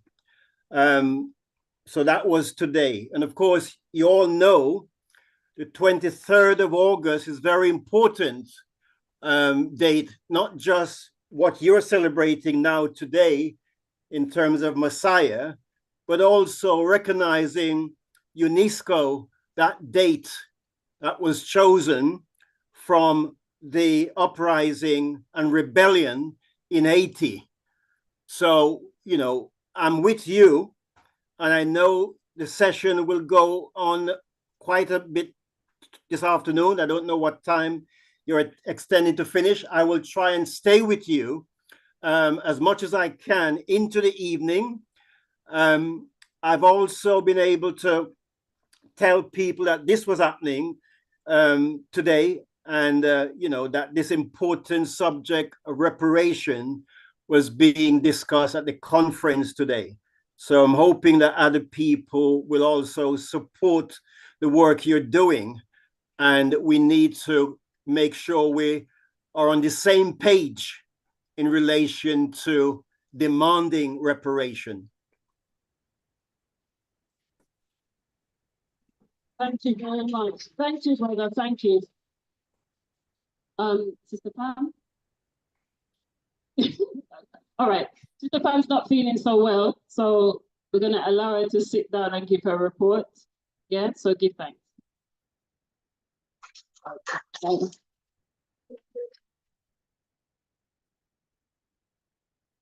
Thank you, everyone. Right, so earlier on, I was gushing so much about my love for GAC UK that I think I forgot to mention the word reparation. But of course, I wouldn't be here if I didn't believe reparations. So with that said, Sister Judy's actually, can you hear me? Sister Judy's actually said quite a bit of what I was going to say, but I'll say it again. So GAC is very, very active. On Sundays, we have the Sunday International Solidarity every week. So there's either a domestic speaker or an international speaker on varied subjects. And it could be on the wars in Sudan, Congo, the South African elections, mental health of Africans in the UK, etc., etc., and even the new Labour government. It starts at 4 o'clock and it often goes on until 2 o'clock in the morning. So we have a formal part and then we have an informal part, and the informal part can go on until 2 o'clock in the morning. So I think I already, in my enthusiasm, mentioned the family gathering in Zanzibar. So I'll just emphasize it again. Yeah, so we'll be discussing reparations, strategies, and going forward. And again, the dates are 2nd to the 6th of October. All members are welcome to join. And non-members. Thank you, Judy. As Judy mentioned, we will have our annual lobby of Parliament in October. We should have had one in June, but that was scuppered by the early elections being called. And with the annual lobby, we usually ask for everyone to write to their MPs and try to get them to come into Parliament and answer questions about reparations. And we usually have Justice the Windrush Generations working with us as well for the lobby, the annual lobby of Parliament. On the 1st of Messiah, which is August, there's as has already been mentioned, Emancipation Day, we joined with other organizations for the annual March for Reparations. We amassed, we started off at Windsor Square and ended in Parliament Square. We held our banners high and our flags, and we had speeches, and it was a good day. It was a really good day.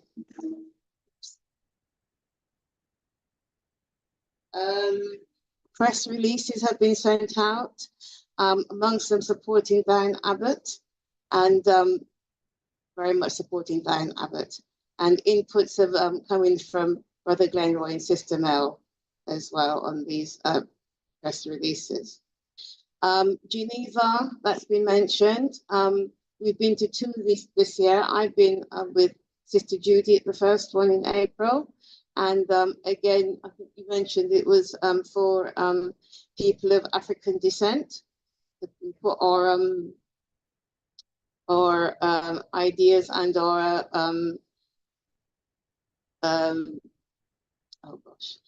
our demands, yes, our demands forward, and you know, hopefully that they're taken on board and looked at and discussed and something put together.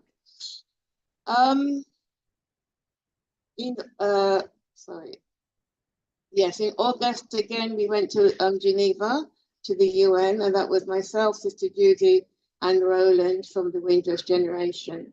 And Judy submitted a report on race relations in the UK, and that was taken on board by the rapporteurs and then reported back to the UK government, who had to answer questions.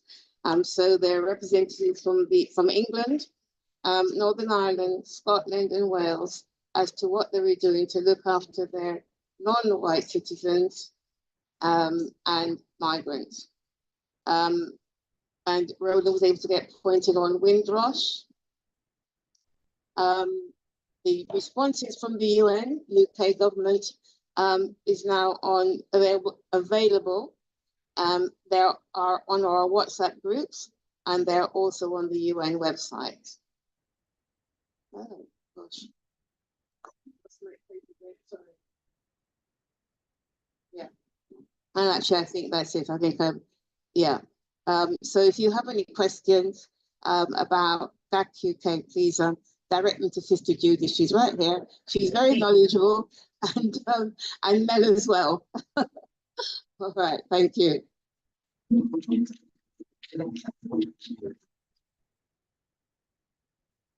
I was nervous about giving the report. She did really well. So thank you very much.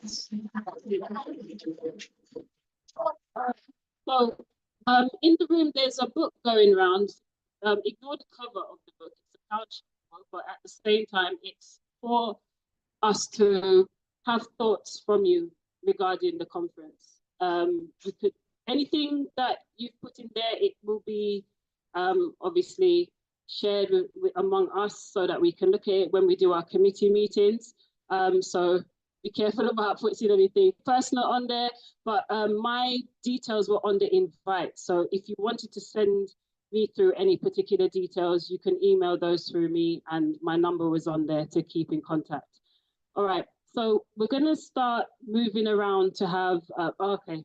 So the person who's meant to be queuing up all our stuff is finally arriving. So just as I cussed him just now, he's coming. So basically we want to get the table ready for our panel speakers, which is Jacqueline McKenzie, Robin Walker, Dr. Akessa John, and Charmaine Simpson. So if you could just talk amongst yourselves while we get everyone up to the front and get some presentations queued, but also some speaking as well instead of presentations. So thank you. Rotimi, you just disappeared. We need to get things queued up, sir. Come on, chop chop. So yeah, so thank you. So just talk amongst yourselves. Hopefully food will be here for 7 o'clock, but until then, we're going to start focusing on the panel discussion. So thank you.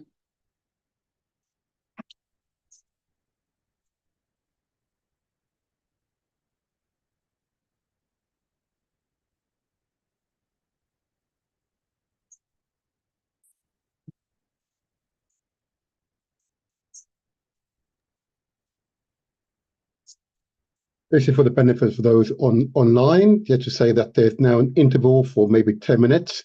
They're now setting up for the panel discussions.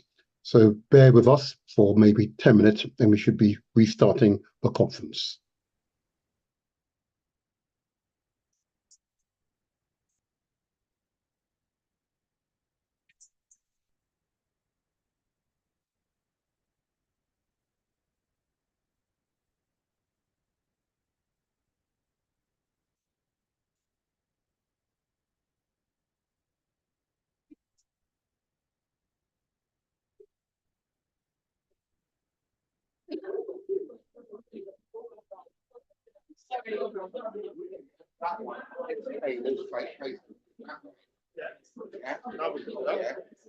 I don't know if those leads are going to run round. I don't know what you see what I'm saying.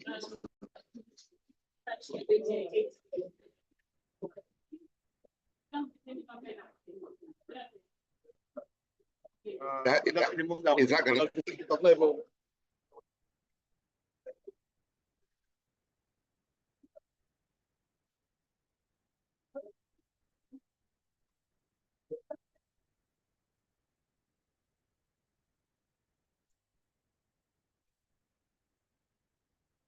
That might be difficult to screen. Look at the screen. What you get. Yeah. I'll tell Martin to put this on the panel only. I'll make it one of the kit.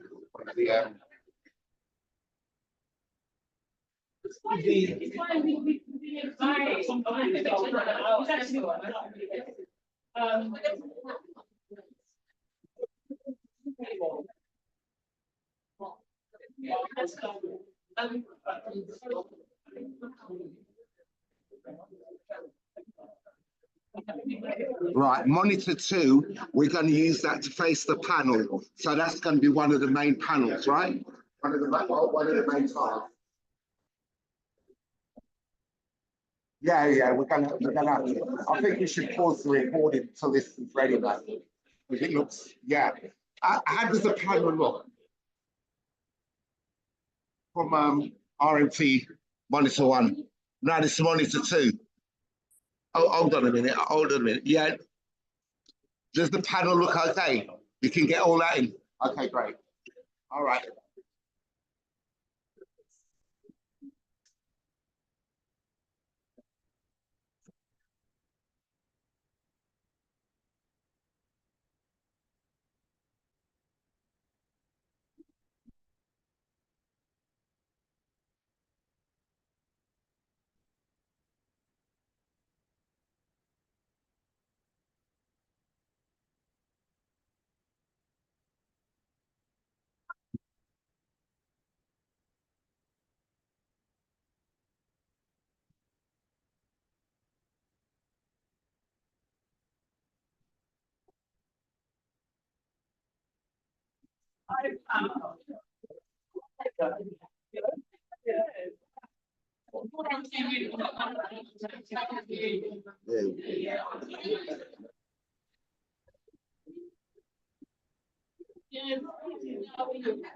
Greetings. Greetings. Greetings. Just so you know. Greetings. Just so you know that there's an interval. They're just setting up the panel. Can you hear us? Can you hear us? There's an interval for 10 minutes. Greetings. Sister Sheba? Yes, I'm in Dalston. What's the best bus I can jump on to get to you? Okay, so you on the. This is the live stream right now. This is the live stream right now. So there's an interval for 10 minutes to set up the panel discussion. Okay. I'm in transit. I'm just at the funeral. Okay. Okay, that's fine. So there's a panel discussion in 5 minutes. So if you could just if you can send a message to me via the chat. Okay. Okay.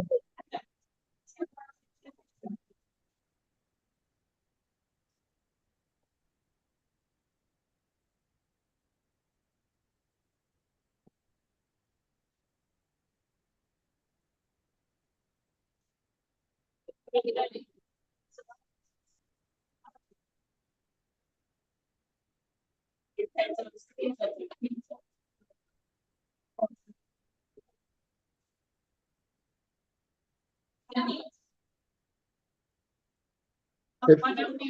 I can ask one person who's in our live Zoom, a mother of tribe, please would you just turn on your camera? So just so we know who you are, please. Mother of tribe, please turn on your camera.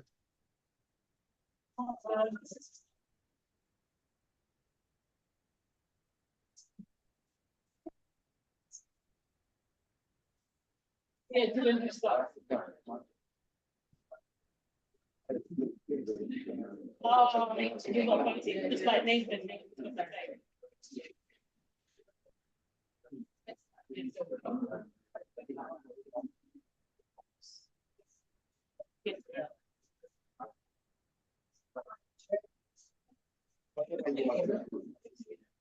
This colleague that here. Yeah, and if I can ask the person with the name Mother of Tribe, please would you turn on your camera? Just, thank you. Thank you. Yeah, you're gonna. Thank you.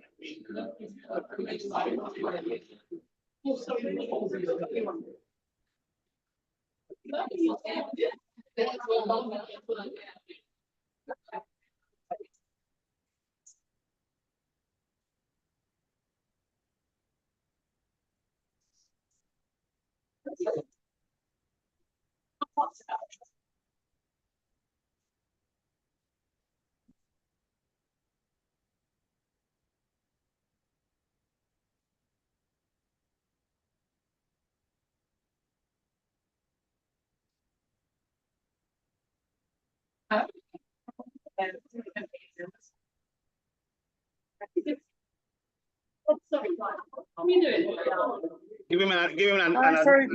My name is Diana. Sorry, I'm gonna have my video off because I'm in the middle of something, but I'm listening in. Fair enough. I work for Thank you. Eurostar. Hello, I'm here. Thank you, Diana. Thank you. Thank you. That's fine. Thank you.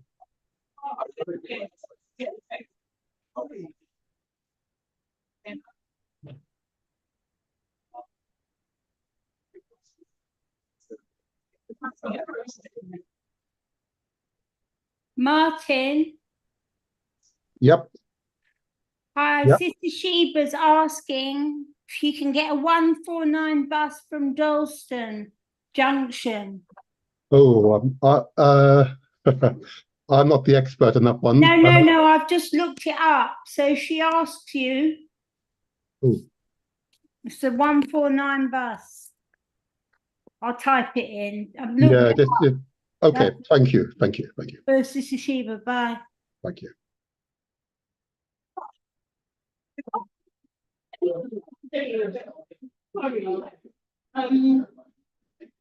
Are we ready?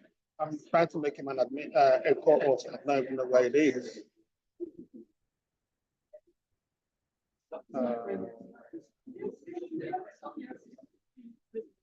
Can't Martin do it? Okay, that's good.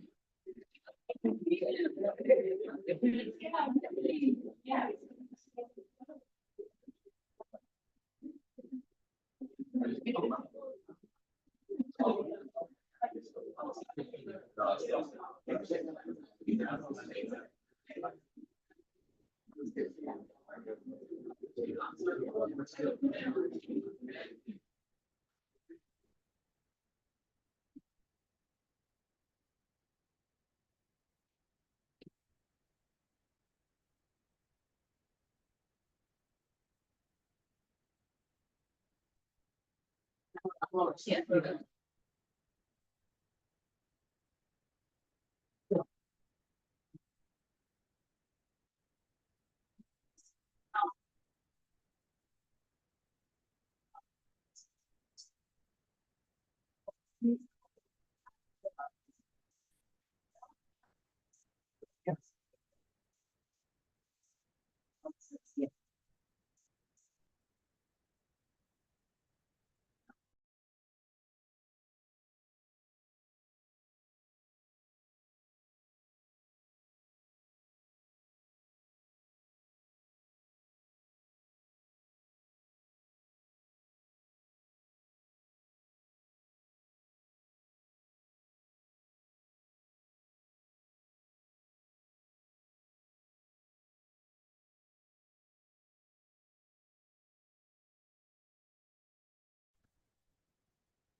We can't hear anything. We can't hear anything. No. No. I'm muted from here. Oh, that's it. Now, what about now? Yes. Yeah, I can hear you now. Sorry, Rob. Sorry, Rob. Can this be heard?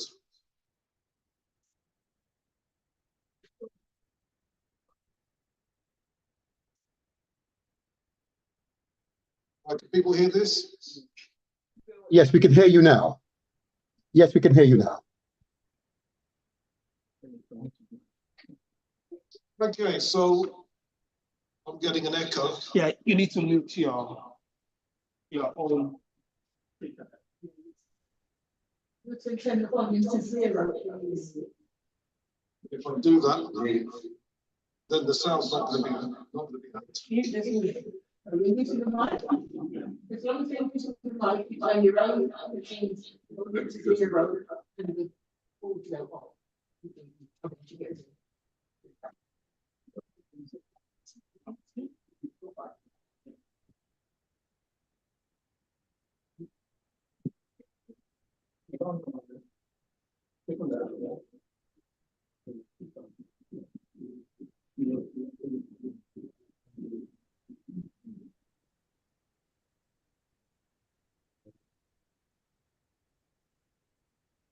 Why can I not hear anything, family?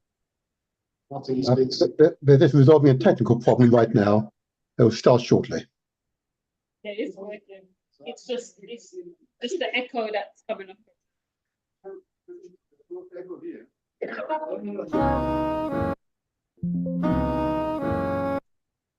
Greetings, iPhone. Do you wish to change your name to a name? All right, can this be heard? Testing, 1, 2, 3 on Zoom. Yes, we can hear you now. You are being heard. Yes, you are being heard. Yes, go. Heard, right? Yes. All right, the presentation is called Recreating Value. This is a new perspective on reparations. Okay, so I represent a Black history company. We're called Black Secret Education Project. We are quietly empowering the people. And what we're also doing is we're giving away a free book, which is showing the concepts that we believe in for Black history and African heritage. So if you check out our website, the free book, if you've got your phones, get your phones ready, www.theblacksecret.co.uk. If you go there, on the page, it will say, get your free ebook, 100 Black History Facts. Right? So that way, we're getting people hip to the Black history game. All right, so the question now is how much wealth was extracted from our enslaved ancestors? I think that's a powerful question. That's very powerful. The team decided that the first figure they should look at is compensation for unpaid labour. I want to know how do we calculate the cost of unpaid labour? The agricultural wage rate in England was about a shilling a day. If I were a slave, If I were a slave, I would be being fed and housed, obviously, to keep me able to work. But if I'd been paid, I'd have had to pay for my board and lodging in order to keep myself satisfied. The team decided that if a slave was paid the going rate of £10 a year, after deducting cost of living expenses, this comes to £200 in earnings for a lifetime of slavery. Don't forget, in the 18th century, but Peter explains that with compensation, compound interest applies to make up for what you would have earned on the money. You're probably looking at £200 then growing to about £1 million today. So, that £200 that each slave wasn't paid is subject to compound interest, and that gives us a figure of £1 million in lost wages for every slave. But that's just for one person. Yes. So how many people are we talking about? What we do know are, first of all, the numbers of enslaved Africans who were transported to the Americas on British ships. Perhaps 500,000 of those died before they reached America. Are we including those? I think what you're talking about, those that survived. Those that survived, fine. So we're talking about then... About 3 million is around We're figure. talking around 2.9 million, 3 million people. So that's 3 million Africans taken to work as slaves for the British Empire. Another million were born into slavery, which gives us 4 million slaves from the late 1600s to the end of the slave trade in 1807. So to calculate the unpaid wages, we take 4 million slaves times £1 million each in lost earnings, and this comes out to a tidy £4 trillion.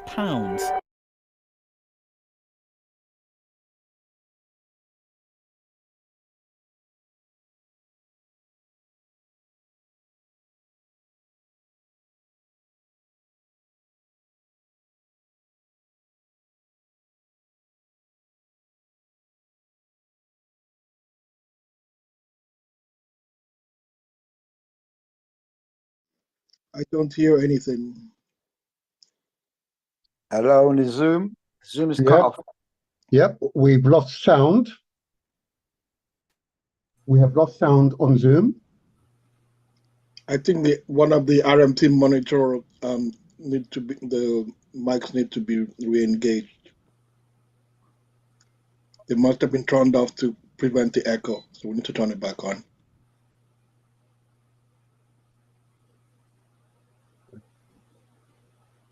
One second, I'll phone them.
Fine.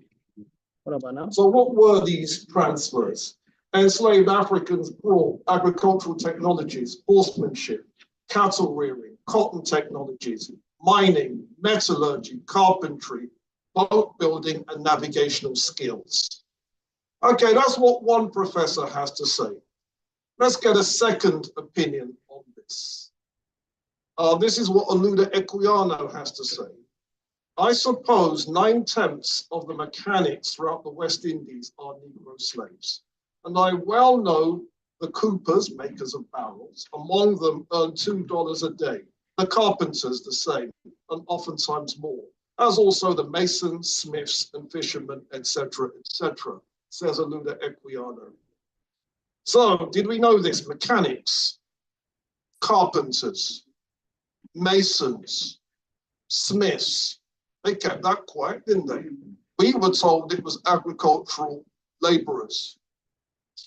So can we detail the agricultural transfers during slavery?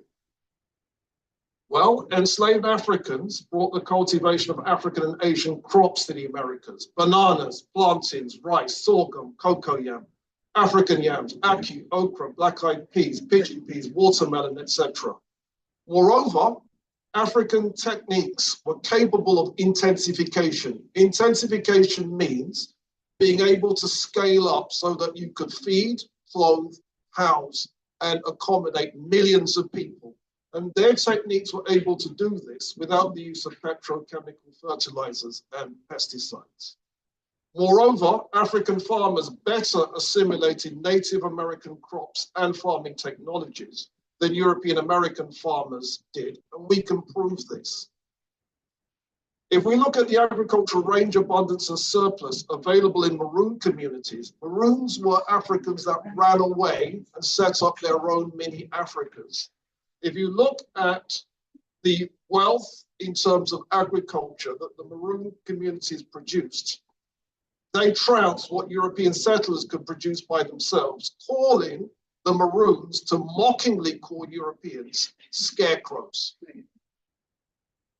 Now here's a bombshell. This is a quote now from Dr. Farah's book. The number of variety of techniques of rice cultivation in West Africa are staggering. West Africa surpasses the entire rice growing zone of Asia in this respect. Now, more systems of rice cultivation originated in West Africa than all of Asia. What's going on here? Let that sink in. We're feeling this. Can we detail the textile transfers during slavery? A Portuguese expedition to the Gambia in West Africa in the 15th century said, the articles they brought were cotton cloth and thread, cotton cloths woven in their fashion, some white, others variegated, white and blue striped, or red, blue and white, excellently made. That's what was said in the 1450s. This is what was said in the 1750s by the British. The cotton that has been carried from Senegal to Europe has been repeatedly proven to be the finest in the world. Now, I raised the question, is that why West Africans were targeted for cotton-based slavery? And there's more. Concerned about time because that was what tripped me up last week. Annie. Hello. Have you done patchwork before? Nope. It feels like a really fun thing to know how to do for ready for when you're a granny. Patchwork quilting may be a humble craft to some, but thanks to a small group of quilters in America, it's become an art form in its own right. In the southern US state of Alabama is the tiny hamlet of Gee's Bend. Back in the 19th century, it was the site of a cotton plantation worked by enslaved people, where quilting was born out of necessity. They were doing it to survive. They was living in log cabins with hardly any installation except for mud in between the logs. So they had to make coverings to keep themselves warm.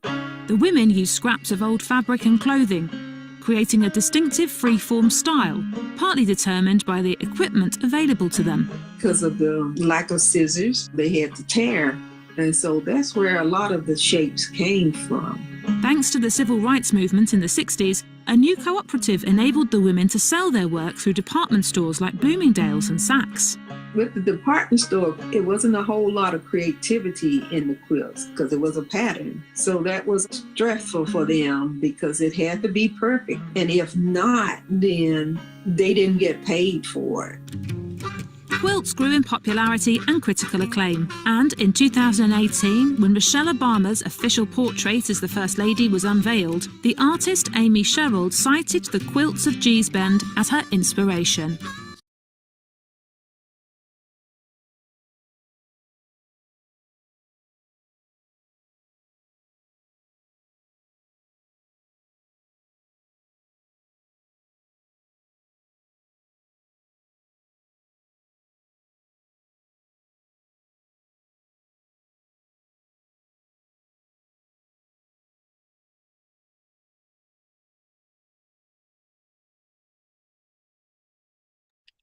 Sound has gone again. Yes, they have to unmute each time because there's an echo when they play a video. So if you can... Bear with me for a moment, I'm just going to get them to resolve it now. Yeah, thank you. I just muted it because of the echo earlier, but I can't unmute remotely. Oh, you muted it. Please don't do that. No, there was an echo. Yeah, but we can't hear it at all now. No, there was an echo when the video was playing. So we just need to let them know that whenever they play a video, they need to mute and unmute.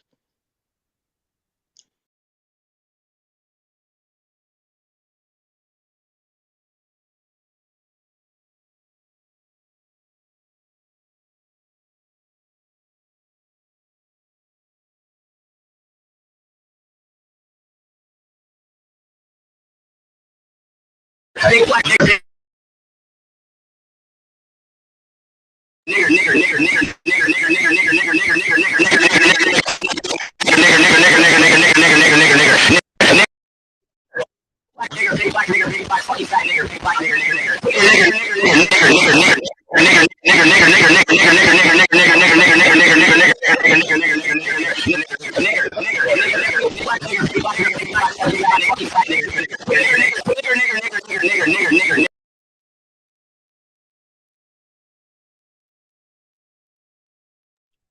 Family, may I suggest that when everyone or when various microphones are on, it breaks down the broadband of the reception and the broadcasting. So only one microphone should be on at a time.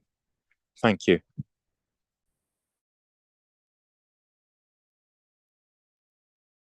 Can I ask that we are more diligent to who comes in? If there is a way that as soon as people enter, we ask them to switch their microphones on to prevent what just happened. I don't know if anyone noticed somebody tried to Zoom bomb, and try to remove the person. So please be diligent who is being admitted, and as soon as they are, we must turn their microphone camera on or be removed. Thank you. Okay, I'll just try talking to them in the waiting room before letting them in. Yes, that's not possible. And I can see, but yeah, due diligence, please.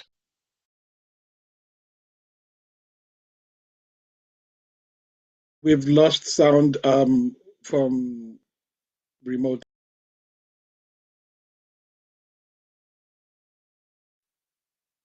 Do we have someone in the location that can monitor the? Yeah, we have. I'm talking to them now.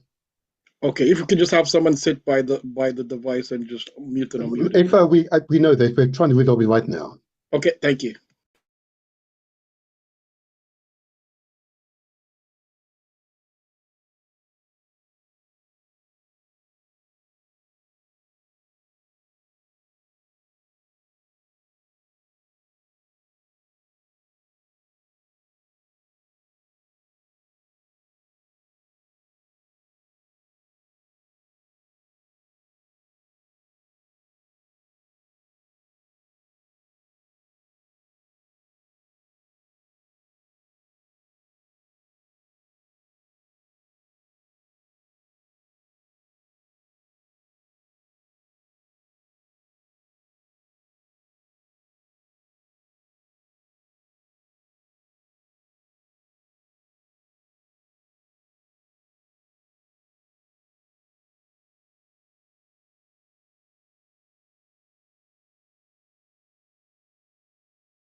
The person who introduced immunizations in America was born into a caste that was not allowed to profit from his wisdom, from his genius, or even from his labor. He was a slave owned by a minister in Boston, a slave who saved lives in Boston during the smallpox epidemic of 1721 when he described a procedure that he had undergone in Africa before his life was stolen from him on a slave ship. Pulitzer Prize winner Isabel Wilkerson tells this story in her new book, Caste, The Origins of Our Discontents. Quote, people in West Africa had discovered that they could fend off contagions by inoculating themselves with a specimen of fluid from an infected person.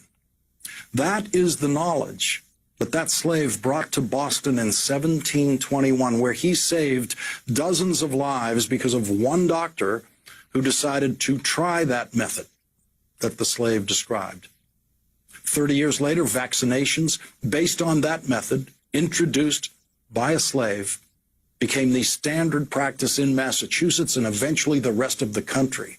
There is no charitable foundation named for that slave. His descendants were not born into lives where work was optional. The life-saving gift he gave us did not even earn him his freedom.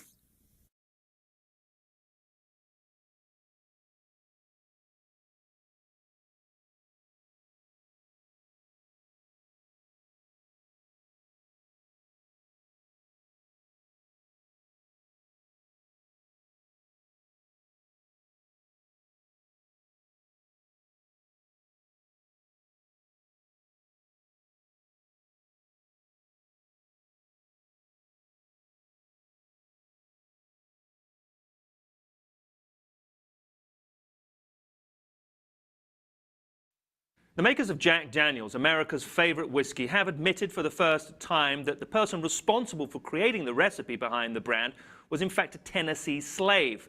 For 150 years, the legend has it that Dan Call, a reverend bootlegger, passed on the secrets of his recipe to Jasper Newton, Jack Daniel, but is now finally admitted that in fact it wasn't Dan Call, but Dan Call's slave, Nearest Green, who was responsible for creating the secrets behind the recipe, and that it was Nearest Green who passed on the recipe to Jasper Daniel, and then from that created the iconic brand.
Zoom is quiet. They're sorting it out right now. It's been sorted out right now.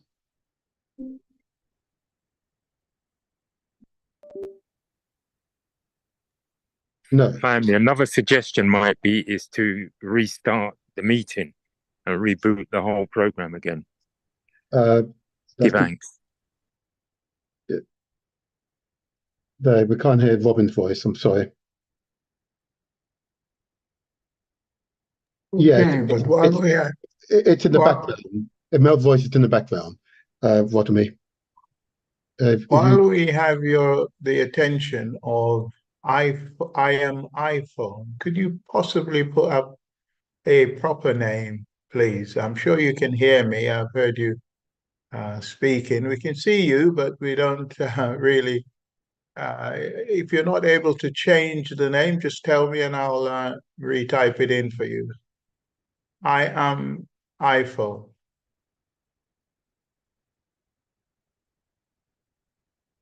Thank you for putting your camera on, comrade, but could you give us your name?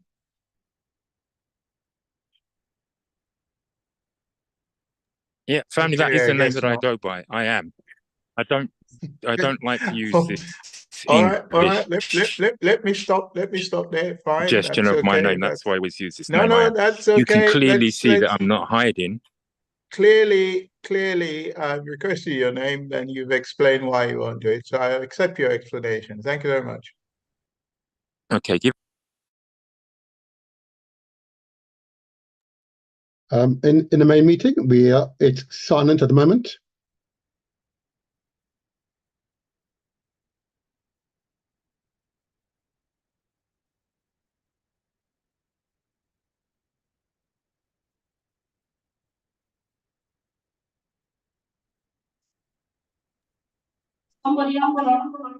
Oh, we can now hear Mel. We can't now.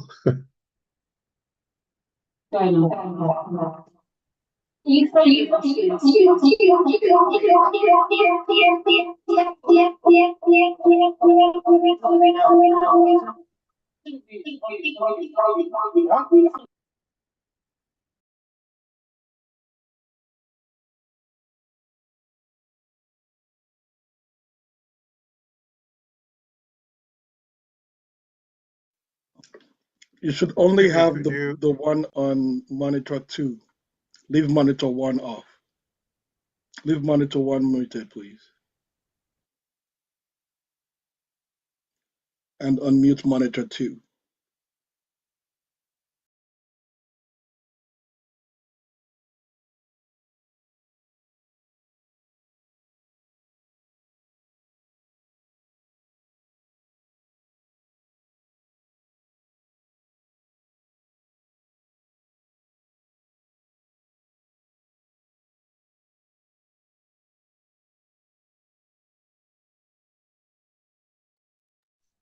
The monitor you're facing or we're facing, could you put the microphone on that one? Not the one Everton's watching on. Could you? Yeah. No, the one Everton's working on is the one that's and that is the one that's feeding. It's okay. Leave it. Go ahead. Sound check. Testing, 1, 2, 3 on Zoom. Can you hear me? We hear you loud and clear. Beautiful. Thank you.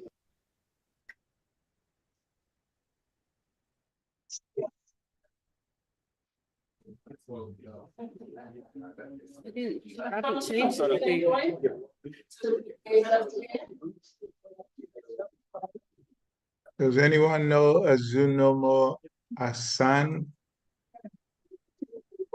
She been let in. Okay. I have not let her in. Give me the timer. Testing, 1, 2, 3. Sorry, can you now hear me on Zoom? Yes. Yes, we can. Okay. Yeah. We're going to share the screen, and then before you do chair, can we ask Sunum Asan to open her microphone, her camera, please? Okay, so can everyone on Zoom see what is on your screen? Martin, just give us a thumbs up, please. Yes, and there's some people not muted on Zoom. So,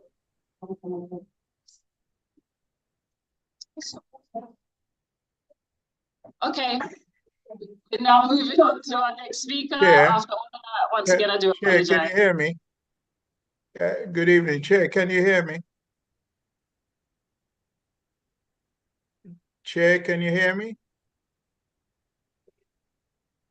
Okay. I think they can hear you. On silent again. Not sure the problem is here. Hello. Aha. Good evening. How's everyone feeling? Ready to listen to some more history? Like one? Yeah. Okay. Good. So I am going to share with you. Oh, it's 2 a.m. Hi, my name is Kesawa. My reputation of late has preceded me a little bit because I am the historian Goldsmiths wanting to make redundant. I was in charge of the master's course in British history that they run, but they haven't made me redundant. My notice of redundancy has been rescinded, so I'm delighted to conclude. Thank you very much. Especially happy to be along. I am going to just talk very briefly in this whole bit of time allotted to me about something I call the Ethiopian Solidarity Campaign. I'm going to ask you a very quick question because I'm a bit interactive with my teacher, and I'm going to have to get our teacher mode, so just roll with it. I'm actually going to read off the screen the whole time, but I'm going to start by asking: did anybody do history at school? History at school. How did history at school? Oh, not everyone in the room. Did anybody do history in this country at school? Yeah. History at school. And did anybody do the Second World War? Right. Who remembers? Give me harder of the question. Who remembers the causes of the Second World War? Who remember any of the causes of the Second World War? Just shout it out. Treaty of Versailles being broken. Very nice. Anyone else? The assassination of That's World War One. That's World War One. It's so much further back, so that's really good. What was invasion of Poland? Good. Spanish Civil War. Anybody else? Cause of World War II. Great Depression. Sometimes. How they teach it in this country? Something in West Africa.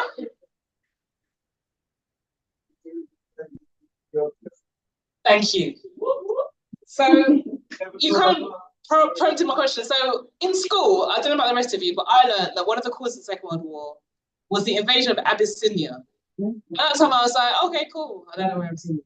And it was years later when I discovered that Abyssinia was in fact Ethiopia. I was like, oh, okay. And that one of the first wins of the British Army was actually the East Africa campaign, which was when they tried to restore sovereignty. Oh, okay, so Africa was all involved. But I didn't learn that until my PhD, so there you go. So with that happy introduction, I'm going to share a little bit of an episode of early Pan-African All niggers, kill all niggers. I hate niggers. They can all burn in hell. I fucking despise niggers. Lynch niggers, rape niggers, burn all niggers. I hate niggers. Get the fuck out of the server if you're a nigger, I swear. Historians have long agreed that the Kill invasion of all Syria niggers, as the kill all niggers. and I hate niggers. They can all burn in hell. I fucking despise niggers. Lynch niggers, rape niggers, burn all niggers. I hate niggers. Get the fuck out of the server if you're a nigger, I swear. Kill all niggers, kill all niggers. I hate niggers. They can all burn in hell. I fucking despise niggers. Lynch niggers were Afro-Caribbean women, Black women or women, African heritage Caribbean. So if your history classes in school were a bit rusty, no worries, I will explain. Essentially in 1935, Africans and people of African descent were massively united around this common cause, the defense of Ethiopia. Since November 1934, Italy, which had colonized neighboring Somalia and Eritrea, had been threatening to colonize Ethiopia. And I say threatening. Let's remember that Italy had previously attempted to colonize Ethiopia, right? In 1894 or 1896, I always get the years mixed up, but I think it's 1894. It fails. Somebody know better than me. Thank you.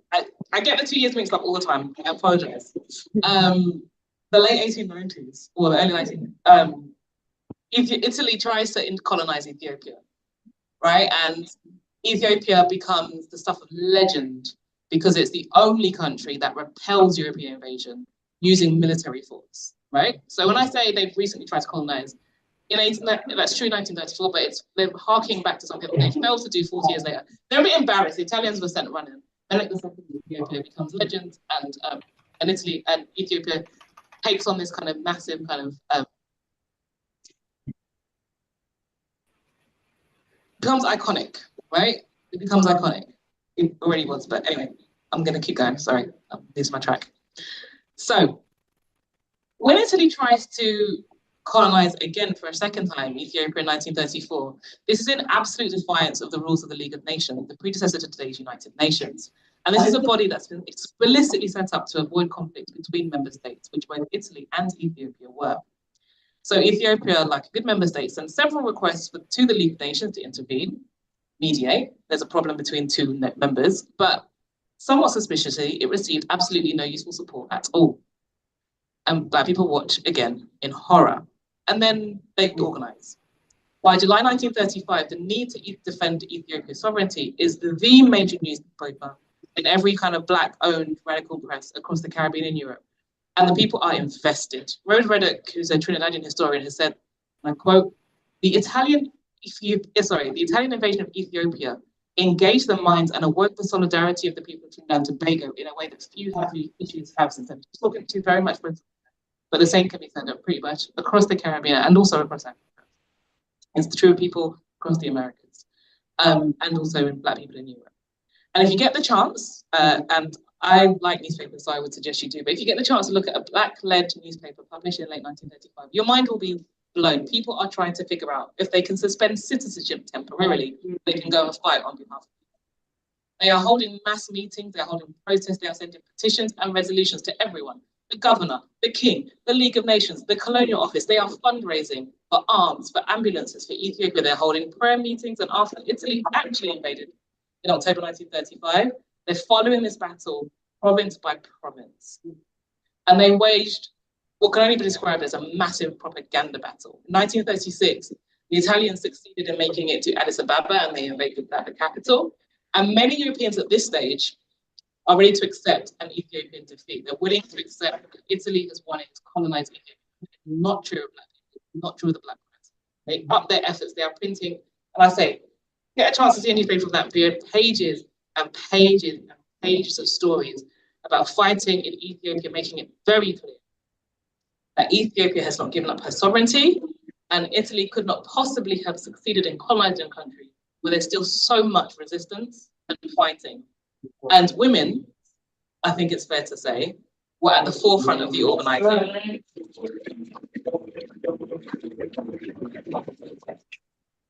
So this is Paula Nardell.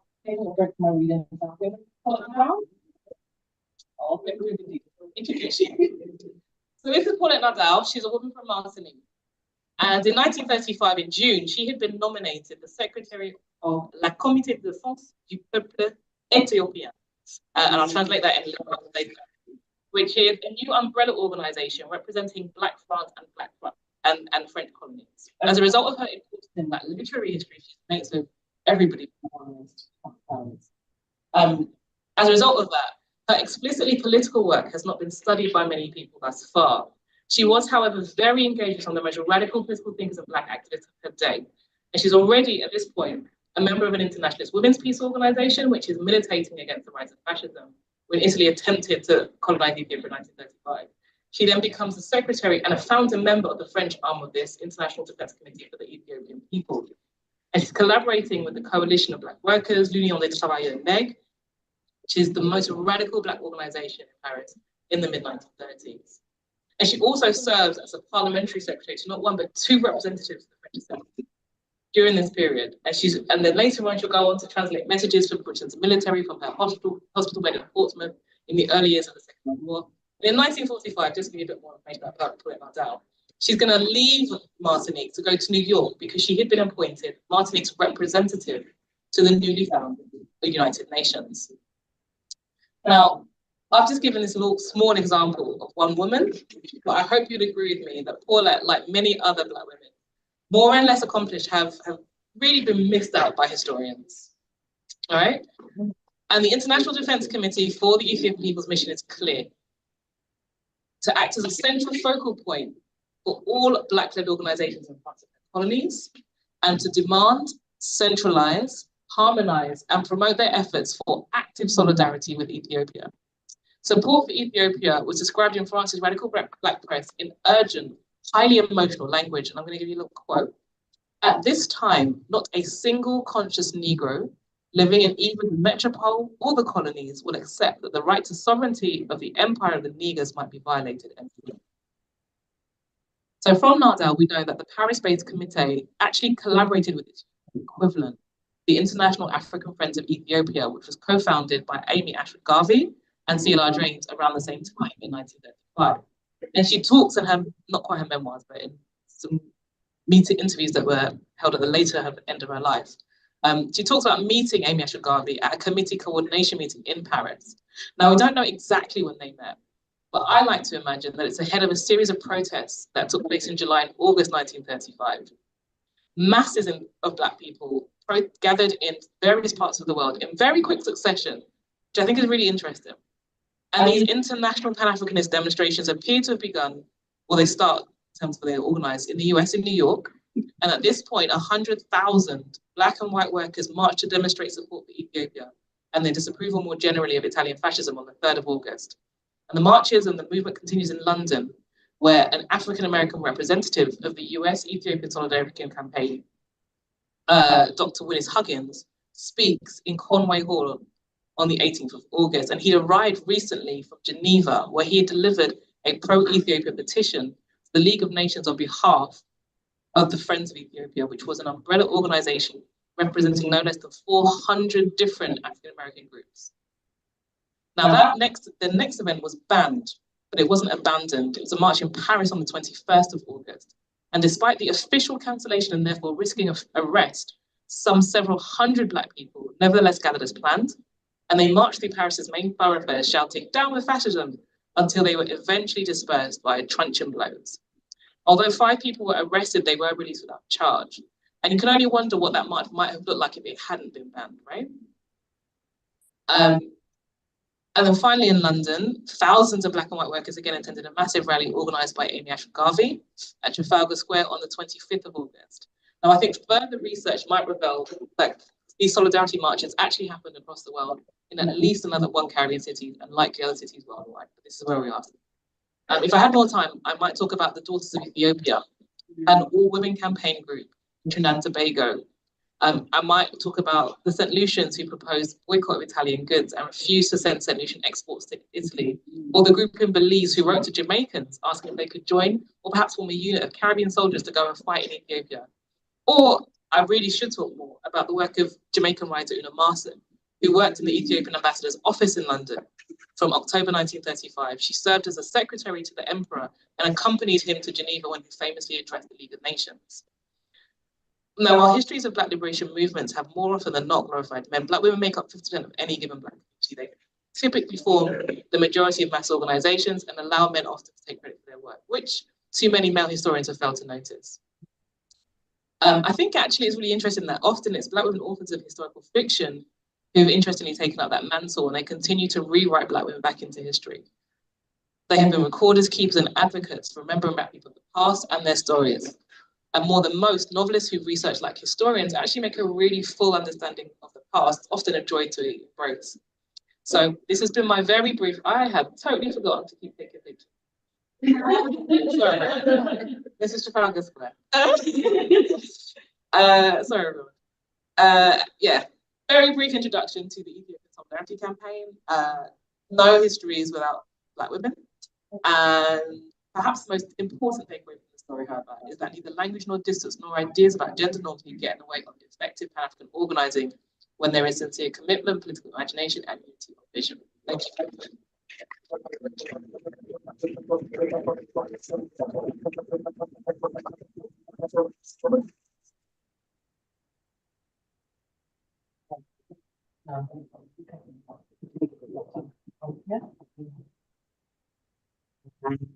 Can we have a bigger round of applause for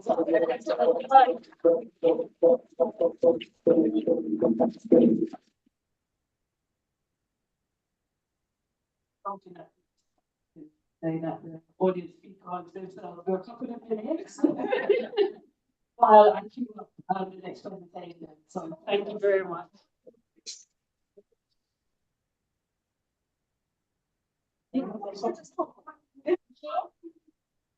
All right, thank you very much. We're going to continue. Chair. So I'd just like to say thank you, sis. Greetings, Chair. Before Greetings, everyone. Greetings. So before I start, let me introduce myself. My name is Charmaine Simpson.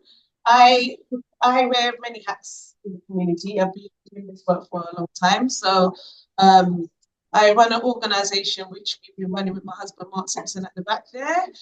We're running an organization called Black History Studies, where we teach and empower people about Black history and Black studies globally around the world.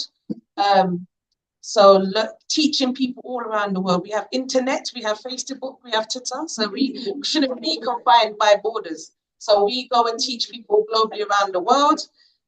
We also have a sister company called Black History Study Tours, where we take people to places of historical interest as well. My husband, we like to travel all the time. He was in Brazil, which is a place that is people definitely need to go, because it's absolutely amazing to go there and see the history live and direct, and actually link with our brothers and sisters very globally around the world. I also am a financial educator, teaching people about financial empowerment as well, because I think that's another important legacy of enslavement, the fact that we're not taught financial education, because we are very wealthy people. We're the first people to create financial systems in the world. The richest man in the world was a Black named Mansa Musa.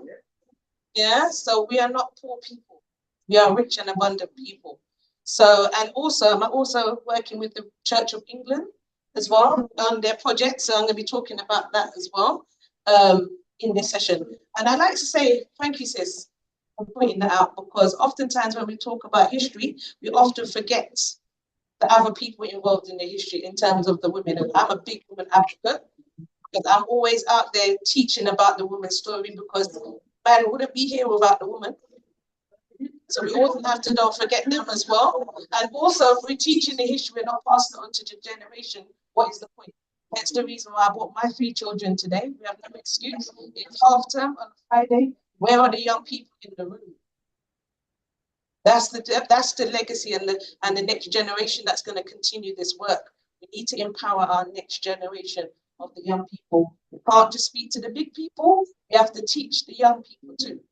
And as sister was talking, I was like, yes, what about the ladies that are not mentioned? So for example, a lot of us wouldn't even be here if it wasn't for the healer cells from Henrietta Lacks. Yeah, we wouldn't be here if it wasn't for the experimentation of Anarcha, Betsy, and Lucy, yeah, by J. Marion Sims, that gave rise to gynecology, where we know that was coming from ancient Kemet, but you know that they talk about him as the father of gynecology. These are the stories that we don't learn. It's not just about agriculture and money. We contribute food, flavor, seasoning, food preservation. These are the things that we don't know. Even healthcare, because I know if I had a headache, one of us would say, go and drink some tea, or do this, or do that, or rub this palm and this herb. Herbalism. These are the things that are legacy of this period as well. And also military as well, because oftentimes we know that Black women are not easy. My mom was from Jamaica, you know, Jamaica was okay. So we have many activists that were also a part of this story. So I would like to big up people like Senator there, because I mentioned them on social media today. Also Carla of Cuba, who took the machete and said, you know what, our time is now. So we have to keep that military energy. Yeah, how's everybody feeling? Feeling good? Yes. Okay. This is the but that's who I am. I literally was in the archives today learning and reading stories of basically women being brutalized in this way. So I've got that energy now, trying to keep down people outside. I'm going to keep that energy into the one of the roles that I do now is working with the church commissioners or the Church of England, looking at telling their full stories. So I've come into the project halfway through because Church of England a few years ago decided that they're going to do some research into their links to chattel enslavement. But it's not the whole of Church of England, just the Church Commission. And they realized that there's a link to enslavement. So I was brought in to help coordinate the research to tell the full story, because the Church of England are not historians. They don't profess to know all the information, so they're reaching out to people who have the skills to actually tell that story. Okay, so my name is Charmaine Simpson, Research Engagement Coordinator. So let me give you a background of what's this about. So like I said, in 2019, the ASIC committee sat down and was asked the question, does the Church of England have any link to African chattel enslavement? Like I said, they're not historians, they didn't know. And they did a forensic report. They got a forensic researchers to come in, go into their archives, and they found, yes, there was a link to African chattel enslavement. Okay, so you can tell using the words African chattel enslavement, but I'm speaking to the converted anyway. So we're not using the word slaves, we're using the word enslaved. Yeah, so Church of England has been very good, and this is due to the oversight group and some of the members, you know, are part of the movement as well, that have been making sure the right terminology is being used in everything that they do. Okay, so they did the research, and they did find out that Queen Anne's bounty were invested into African chattel enslavement. Now, most people at that time were doing it because there was a lot of wealth that was generated from this trade. Okay, so I'll put up some information. I don't know if you can see that, because sorry about that. Don't worry, I know how to get rid of it on the Zoom floor. Right, so I'm not zooming to all around the world. I'm doing presentations in Sainsbury's and everywhere, even pubs. Yeah, so Queen Anne Bounty. So the reason why Queen Anne Bounty was created, because there was a lot of people who were working in the church system, and the priests and parishioners that were poor. So Queen Anne decided that she's going to give some money to support these poor parishioners. And it was found that they had invested in the South Sea Company, which was heavily involved in the enslavement of African people.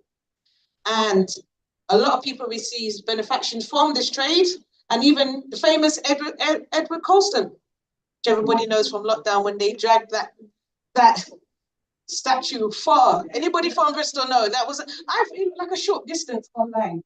But when you go to Bristol and you see the distance that they dragged that thing, I was like, what are my people? Because you know you had to be angry and vexed, and that was for the ancestors. They dragged that thing far. So I love that, and I love to see that as well.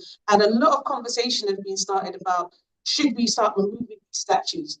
How do we tell the story? And I'm like, you can remove the statue, but tell the story. And England is very, very clever in the way that they tell their history. They'll remove things and don't tell the story. And we have to tell the story in the full. So some background, So they found out, definitely got some involvement in African and chattel enslavement. That was in June of 2022. Then in January, the Church Commission has committed 100 million over 9 years to invest, research and engagement. Okay, you want to know where that 100 millions come from? There's frequently asked questions online about that, because that is another number one people will say, how come it's 100 million? We're not going to get into that debate today. Okay, then in July of 2023, they established an independent oversight group. And when I saw the oversight group, when I saw the job and I saw certain people on the oversight group, I thought, yeah, these people are serious. When you got Sister Esther on the oversight group, you know that these people are not playing. Yeah. So that also gave me the reassurance that these people are very committed to telling the full story. And the oversight group is absolutely amazing what they've done so far. Okay. So just wanted to put this slide in and say what it is and what it's not. Okay. So when we're talking about the research and the expose, it's not the whole of the Church of England. It's the church commissioners. Okay. It's not the whole of the Church of England. I had privilege of going to the Church of England synods. There are a lot of people in the church system that don't want this story to be told. Yeah. And are very vocal and right in their ways of vocalizing how they don't want this information to be told about. But the fact that I'm in, I'm like, listen, I don't care. This motivates me even more. The more you're vexed, the more it makes me want to tell the story. Yeah? And we have to tell the story. And if you don't like it, that's your business. Yeah? And what I want to do with this research is tell the story and have a conversation. This country doesn't want to have the conversation and look at how Britain got great in the first instance. Yeah? We need to have that open and honest conversation. So it's not an Anglican communal response. So it's the Church Commission is trying to do their response so they can inspire other parts of the Church to actually do their own work as well. And also, it's not a reparation model that is based on compensation to individuals. Yeah, they don't see this as reparation or compensation. Yeah, so they're trying to do some repairs, but they don't see it as reparation. They can't call it reparations because they're.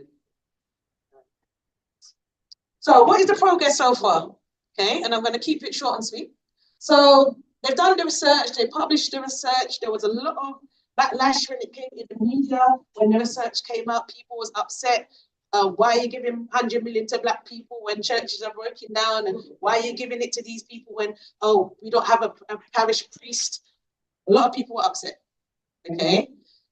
And the management of the Church Commission said, you know what, we're still going to continue doing this work, okay? And the oversight group was engaged, and they also created some recommendations, and you can read all the recommendations online.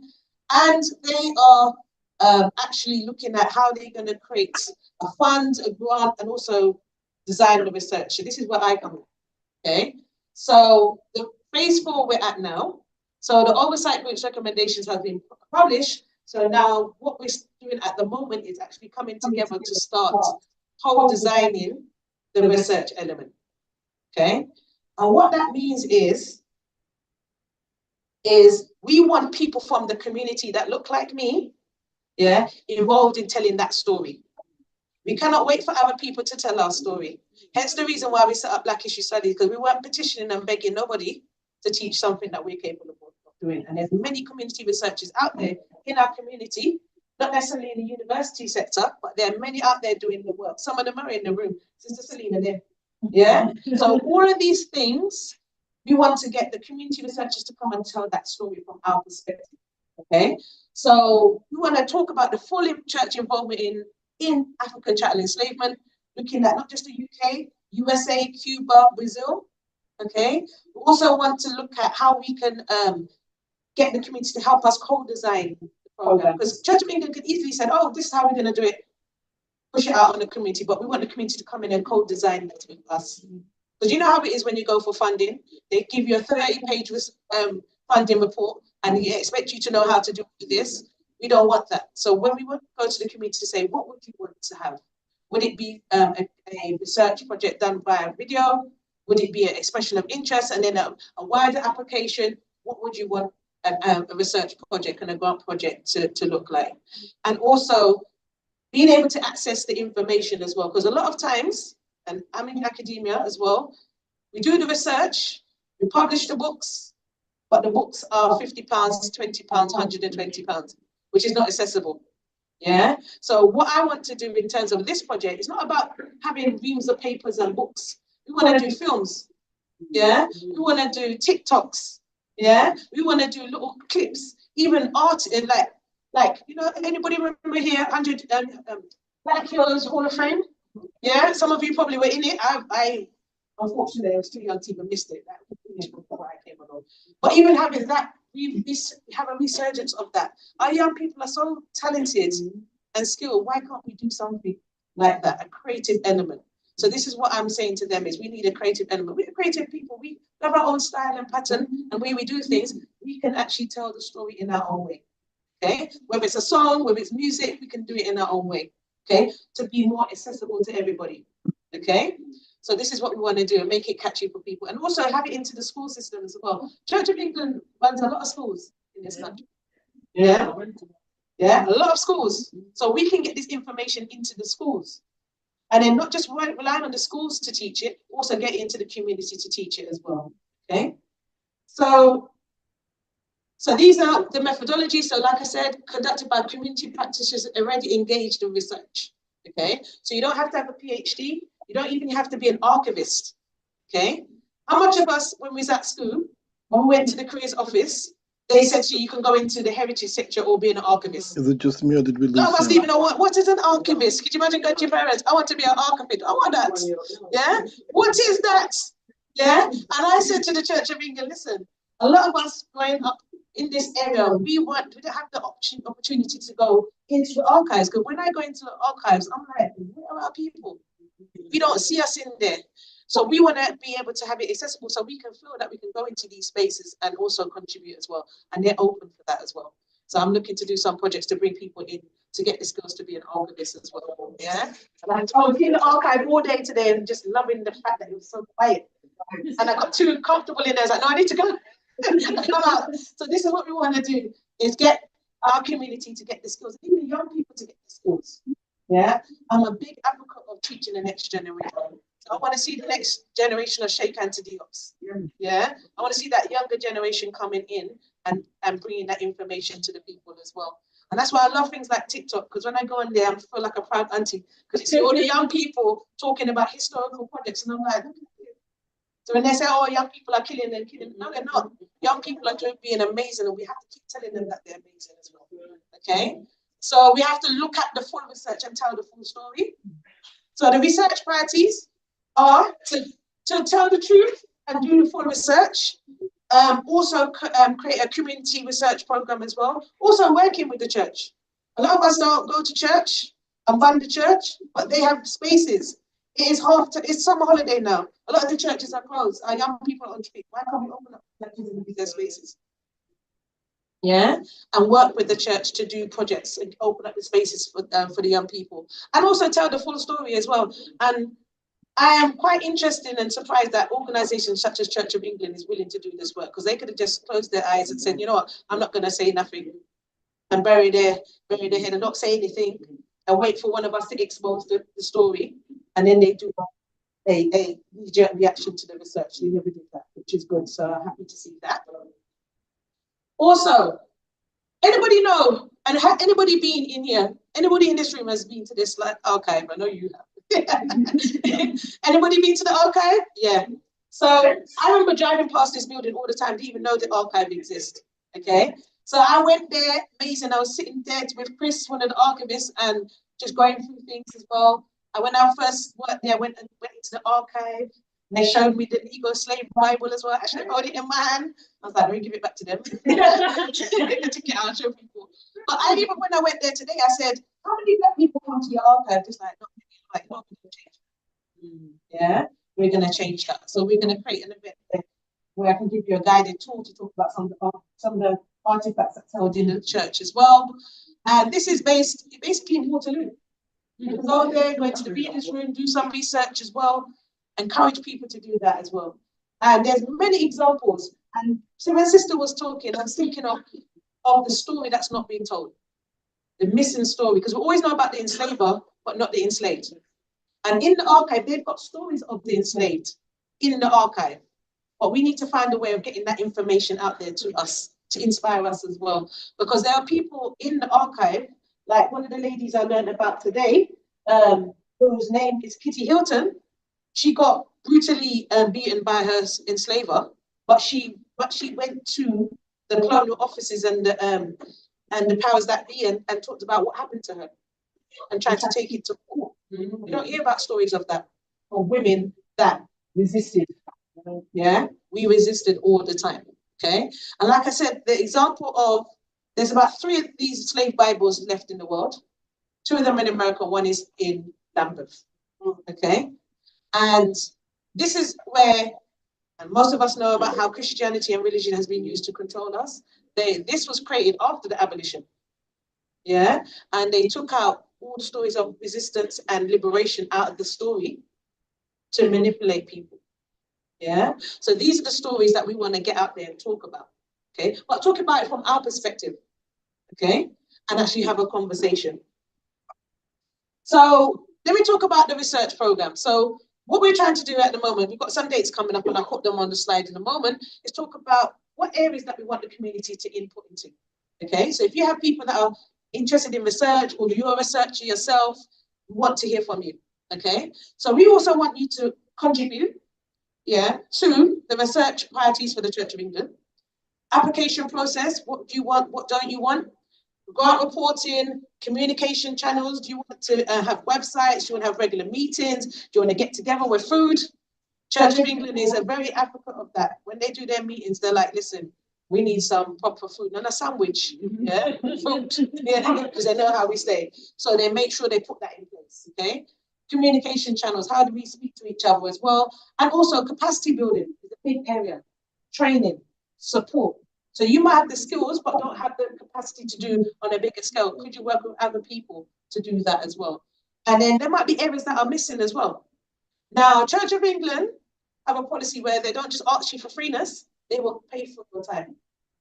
Okay, so if you're coming, oh yeah. So if you're coming to one of the sessions, your time will be, you'll be compensated for your time. Yeah. So you're not just giving information for free, you just go away, get the information and note something for us. So if you're taking up, if you want to come to any of these sessions, the email address, email Katie, and she'll put you on, send you the information and you can come along to contribute to the research as well. So if there's people that are not in the room, that should be in the room, that should be at these tables, get them involved. Okay? And you can come and speak to me at the end about this as well. Okay. So I hope I stuck to my 15 minutes and I did.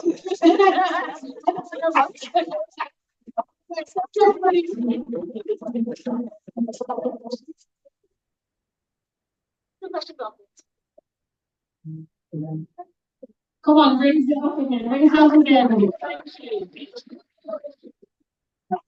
you. Amazing.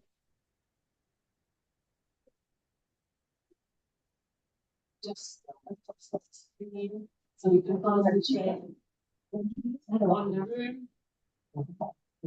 Okay, so we have our final speaker.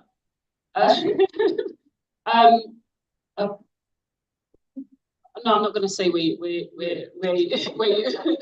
the area. Just because I wanted to say something just before I bring in Jacqueline, because of the fact that over the last months leading up to the election, she was subjected to quite a lot of hate online, very viscerally. Whenever the RMT have asked Jacqueline to come and speak, she's always come. She's given her time, and whenever it comes to anything to do with reparations, she's included myself and quite a few other of our activists to their lovely offices in the Barbican. And we've been able to really put a trade union perspective forward. So I really wanted to extend our appreciation for that. So I never said in the beginning that the reparations theme this year is education and institutions. And it is inspired partly by last year's conference when Sister Yvonne from the Swiss parliamentarian was talking about, you know, being protected by us, right? She's in a space in Switzerland where she's the only Black woman in parliament, right? And she really needs us to stay strong so that she can be strong, right? And also by going to the Lead Aid offices and listening to some of the information in regards to some of the universities' revelations, right? So that is why Jacqueline's here. Jacqueline would be here anyway because of the work that she does, but those were some of the inspirations. So I'd like to everyone to give a round of applause to Bravo, bravo.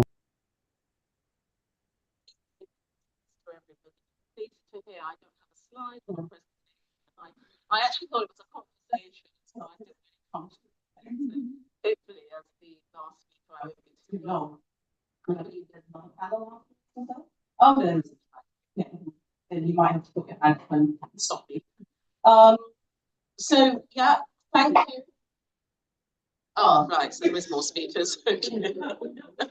Okay. I'm grateful to the RMT, and I'm assuming that they've worked in partnership with the Global African Congress, because the event seems heavily branded Global African Congress, but I'm not quite sure who the organisers are. But anyway, I'm grateful to both of those organisations, and in particular to Sister Mel, who has been working alongside me whilst we try to grapple with this very, very difficult subject of reparations. I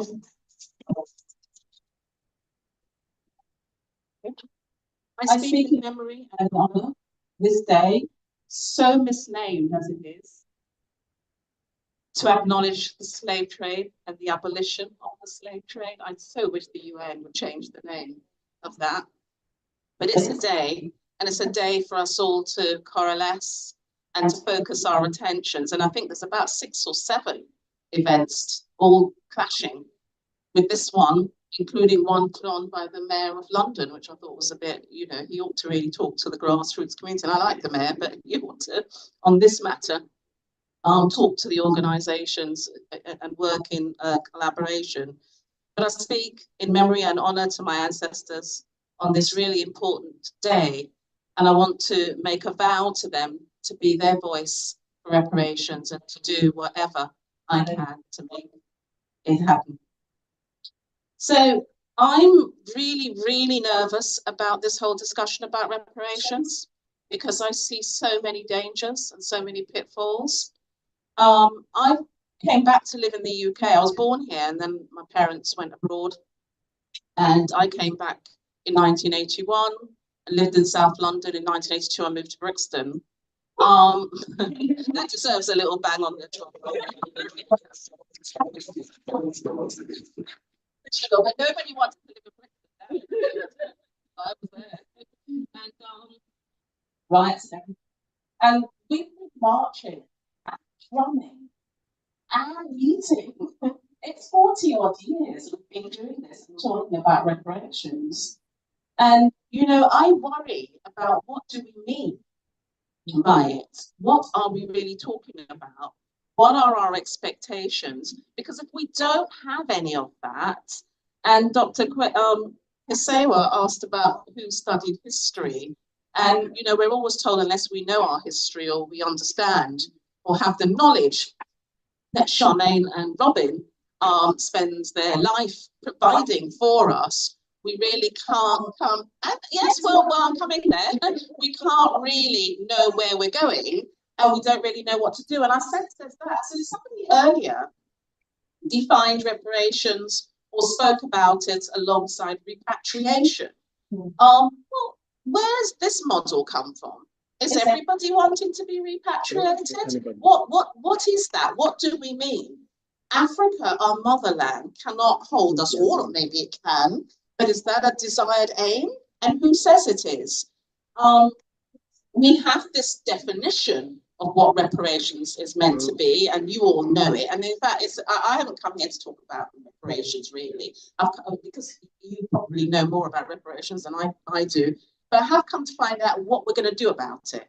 How are we going to make it happen? That's what I'm here for. So we have this 5-point definition, don't we, of cessation and assurance that there'll be no repeat of, as Sister Esther always calls it, the Mangamizi, restitution and reparations and compensation, satisfaction, and so on. And I don't know what any of that means for us. What do we expect? Robin took us through this really wonderful exercise earlier, if you were here, of looking at quantum in one sense about the value of our labor. And, you know, I thought that was really fascinating. And then we've got the Brackle report that's attempted to do that. And you've probably all seen the Brackle report. In fact, we learned just recently, there was a Brackle report going back about 20 years. There's the one of 2 years ago, which puts the figure for reparations at several trillion. But what is that? What does that mean? Because what we know is that no state, and you're only going to get that from a state, you're not going to get that from an institution. And we're meant, you know, we're looking at institutions today. We're not going to get that from an institution. So who is going to pay this? And is it money or is it something else? And I don't think that we're very clear about that. And so it makes it very difficult. We'll have another conference next year and the year after, but we won't have been able to make any true advances unless we pin down a little bit more clearly what it is we're talking about. And then we say we. Well, who's the we? Who are we talking about? So Robin and I were at a conference in Ghana. Was it November last year or December? The Accra conference on reparations. And that was put together by the president of Ghana with the Africa Development Bank. Well, I suppose they funded it, but it was the president's largesse. And the whole idea was to look at a world solution or a world program for reparations. So you'd have the needs and demands of Africa. You'd have the needs and the demands where they took the CARICOM, the Caribbean as a region, the diaspora in Latin America, and of course the diaspora everywhere else, which includes us, Black people in Britain, or African heritage people in Britain, in the US. And it was very difficult. I don't know if you would agree with me, Robin, because there were people from the African American delegation, for instance, where there was some disquiet about, well, where did the Africans come into this? Because, you know, are they really supposed to receive reparations? That's a very banal way of describing their much more sophisticated articulation of their identification of a problem. But then in CARICOM, you hear people in CARICOM, some of the reparations organizations say, well, hold on a moment. This has to be about the people who were enslaved and the people and their descendants. But then Africa lost millions of its people. So Africa has not, the countries, the territories have not recovered since. So why would you attempt to exclude Africa? And so I think we don't have a blueprint for that.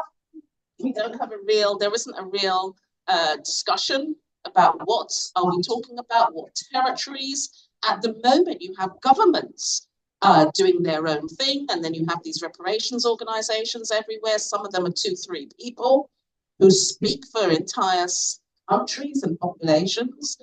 So this is really, really problematic. And I've really come to say, what are we going to do? Because we will continue to march and we will continue to meet.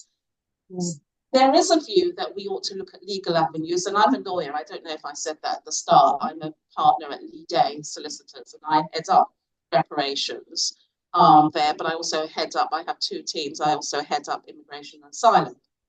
And my work on reparations is building on the work that Lee Day did in Kenya on the Mau Mau case, which some of you may be familiar with, and some of you may be happy about, and others may not be so happy about, because there's always disquiet about lawyers and whether lawyers should be charging fees for this kind of work. But You know, if you don't survive for the next thing, then you won't, you know, that's the end of it, really.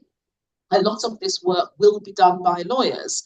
But we have seen, and there's a lot of pressure on us at the moment to bring a case. But what case? You know, there's lots of activists out there who keep telling me, you need to go to court. I mean, I get that on Windrush, you know, I've got about 400 or 500 Windrush clients, and every one of them tells me, you got to take my case to court. And, you know, you have to be very careful because you do more damage sometimes bringing things to court. But we've seen that. Just in 2022 or 2023, last year, actually, we saw France's highest court, the Court of Cassation, actually rule against the Martinique reparations movement when they sought to bring a case for reparations. And then the most vulgar example of this is the Tulsa case, where just a few months ago, the Oklahoma Supreme Court literally put a line under it now. I don't think there's anywhere further for them to go.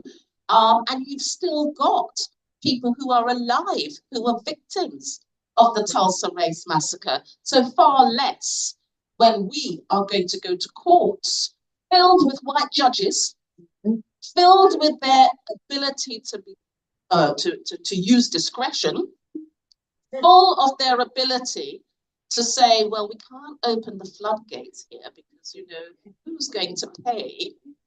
And dare I say, and I hope this is a safe space, full of their racism. Well, we know that. I mean, that's factual because we've got report after report on the discrimination and racism in the criminal justice system.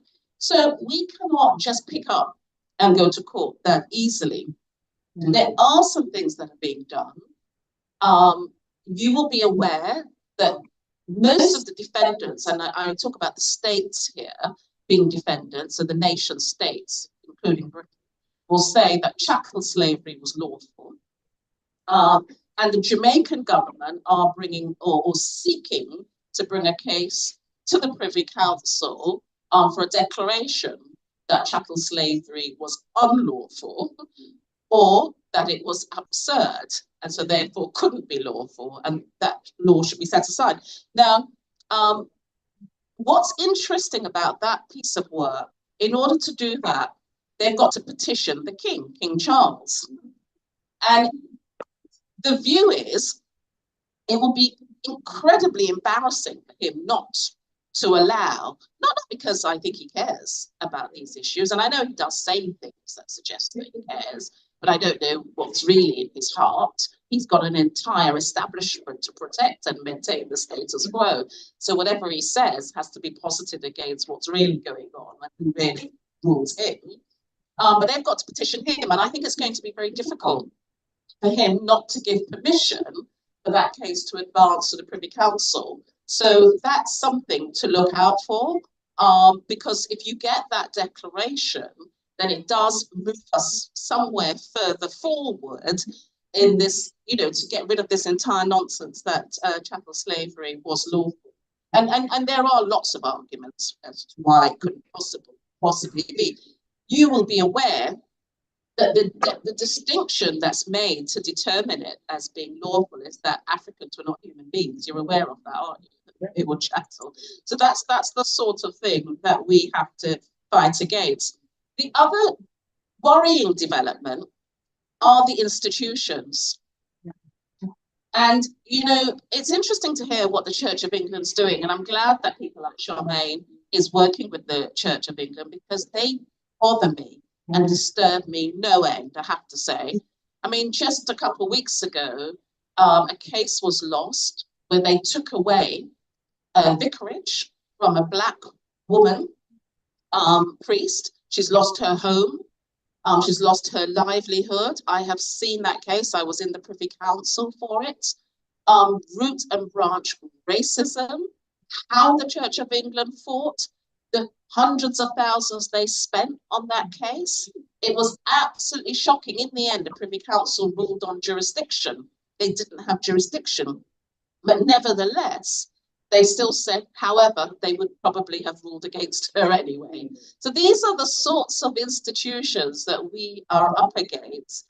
And this is the Church of England. I mean, they made all sorts of arguments about her numbers were falling and the money coming in. And the evidence was quite the contrary when she was posited against similar vicarages around the country. In fact, I don't know if any of you, I can be a bit idle sometimes in the evening, and I watch the Chase program. I don't know if any of you watched it. So I thought somebody mentioned the Chase, actually. And there was a vicar on it. And, you know, they asked, well, what are you raising money for? And he said it was to save his church. So I quickly Googled him, you know, because I'm always working, even if I'm watching rubbish on television. I Googled him and then I dug into that church. And that church was doing far worse than the Reverend Yvonne Clark. It's been in the press, so I can say her name. Far worse than her church. But there he was on TV. And he's lived to tell the day. He didn't win the program, but somehow he must have got the money from somewhere else. So we've got this Church of England that says it's investigating its role in slavery for 270 years, with 12 monarchs. The Church of England and the monarchs are the head of the church have been involved in enslavement. Queen, which of them was it? There's so many of them. Elizabeth I, who funded John Hawkins's first mission, his ship, it was a royal ship. It was blessed by the then bishop on the basis that she would get some of the profits from his voyages. And the Church of England, in the same way, King Charles has recently said that he's going to get somebody to look into the archives of the Church of England to see if they had any involvement in slavery. I mean, you know, our children could give them that information. Any child that attended any supplementary school, and in fact, as I mentioned supplementary school, I will go all over the place, but I will finish in time. As I mentioned supplementary school, some of you will know Brother David Simon, who ran a great supplementary school for many years. My children used to go to it in Clapham Common, in the crypt of a Church of England space. And they did everything. They just saw black children turning up there every Saturday morning with their books. The vicar did everything. We turned up one day, it was locked, the heating wasn't working. Another Saturday, he said, oh, we forgot to tell you there was a jumble sale. Another Saturday, oh, there's something else. Until in the end, they ran poor old David out. But he didn't keep going, didn't he? He found other places, and now he does his great thing online. But that's that Church of England. And then they've had the audacity to come up with this figure of 100 million. I mean, where's this figure come from? Who determined this figure? A couple months ago, I went to an event that was held by Balliol College, Oxford. And the bursar there stood up at this event with a very straight face and said, oh, we've been having a look to see whether we've had any connection to enslavement of Africans. And we think we can identify something. And she came up, and I can't remember, I must go back to my notes. She came up with a really low figure of what she thought that Oxford would be responsible for. So what you've got, and then we had Glasgow University with its 200 million, and now it's only 20 million. You're going to get it in installments, and they're giving it to other universities in installments and so forth. So the institutions are really problematic, and I don't think what they're doing is at all reparations, and we shouldn't call it reparations. But if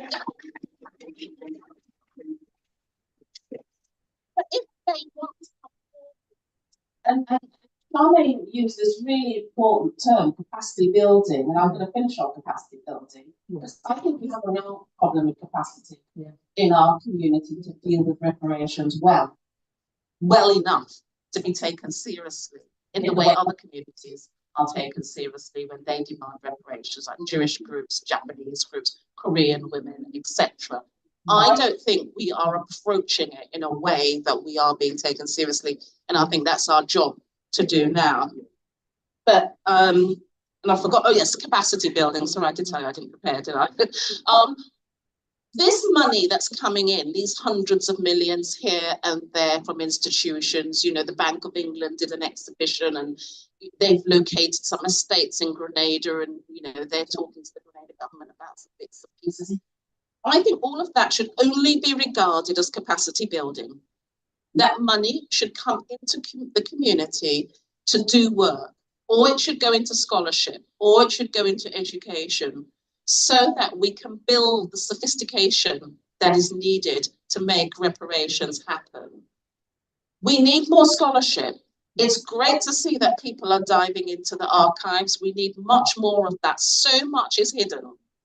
Yeah, we need it. So at the moment, my firm, and not my team, but somebody else in my firm, has taken a case against the British Museum because they're refusing to disclose lists of things that they've got in their vault. So there's a case going on at the moment. But where are our researchers really looking at university by university, institute by institute, even bits of the NHS? I mean, you'll be surprised the range of organizations that hold stuff, that hold the wealth. And we need to build movements. We need to build sophisticated movements. And I think, you know, the march is so phenomenal. It's so wonderful. It energizes us, but it's not going to get us the results that we need. So in Accra, one of the things that we were asked to do was to set up, we wanted these mini reparations organizations all over the world, and it would all come under this Accra umbrella.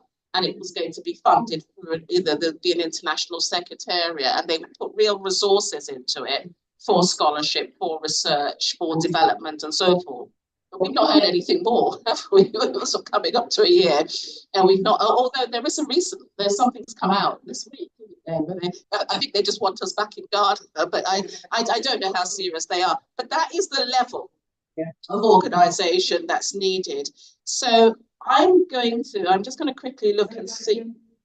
That is the level of organisation that's needed, really. But so no, the bit I was saying before that was that we were in Accra, and you know they were going to set up what they wanted. They gave us all a task to go back to our respective countries, and we were from all over the world. There were about 400 of us there to set up all these reparations groups in the diaspora and to work through them. And when I say work through them, it wasn't that they were being arrogant. They were going to set up a structure, the capacity, the infrastructure with lawyers, with an international secretariat and so on to drive through with educationalists, with experts. So people like Dr. Kasewa, Robin and Charmaine hopefully would get involved in providing that intellectual expertise. Lawyers, I was asked to sit on a legal group that they were going to set up. But, you know, there's a malaise amongst our people sometimes. I think they meant well. They certainly spent a lot of money flying us all there.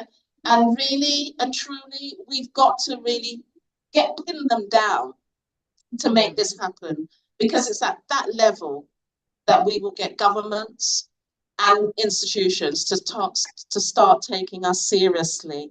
I was just looking to see if there was anything else that I wanted to say, but I don't think so. I don't think so. I think really, I just want to put out a plea to us all. And in this audience is Judge Peter Herbert right at the back there, who's doing quite amazing work in Kenya.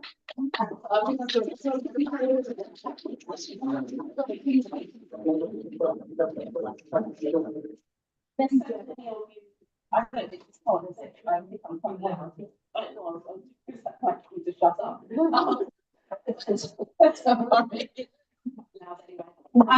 there's so many people who are year after year after year toiling and not letting go of this message. I can't remember your name at the front here. Shiva, yeah, absolutely. Years and decades and decades.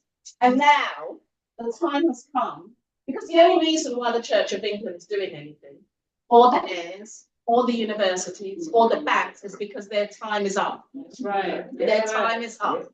But they're only going to want to play ball to a certain extent, because they're going to want to maintain the status quo, and with that is white supremacy. So we are going to have to force their hand, and we're going to have to force their hand in a much more sophisticated way than we've been doing so far. Thank you.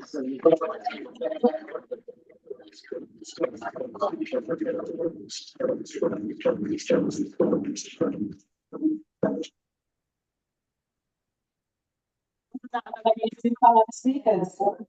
So can we have a round of applause?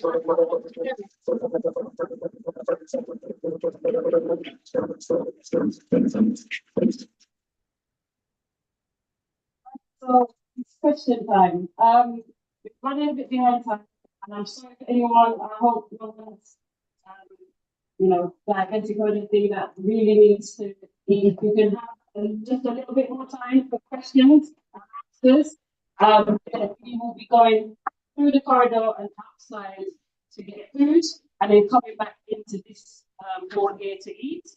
But there is a church going on, so if you just be just mindful that the church session is going on when we're going out to get the food and come back in. So Adam, okay, Wale, you do this side, I'll do this side. Right, so I saw Chris's hand go up first. And on the Zoom, I'm gonna ask Glenroy to just, I'll do a couple here and I'll try to go to the Zoom, and if anyone's got any questions, we'll come to you. Okay, all right, so Chris first. Thank you. Question for Shanae. Very inspired by your talk, by the way. And just while you were talking, I did just a quick Google search. Queen Anne's bounty. I'd like to know more about it.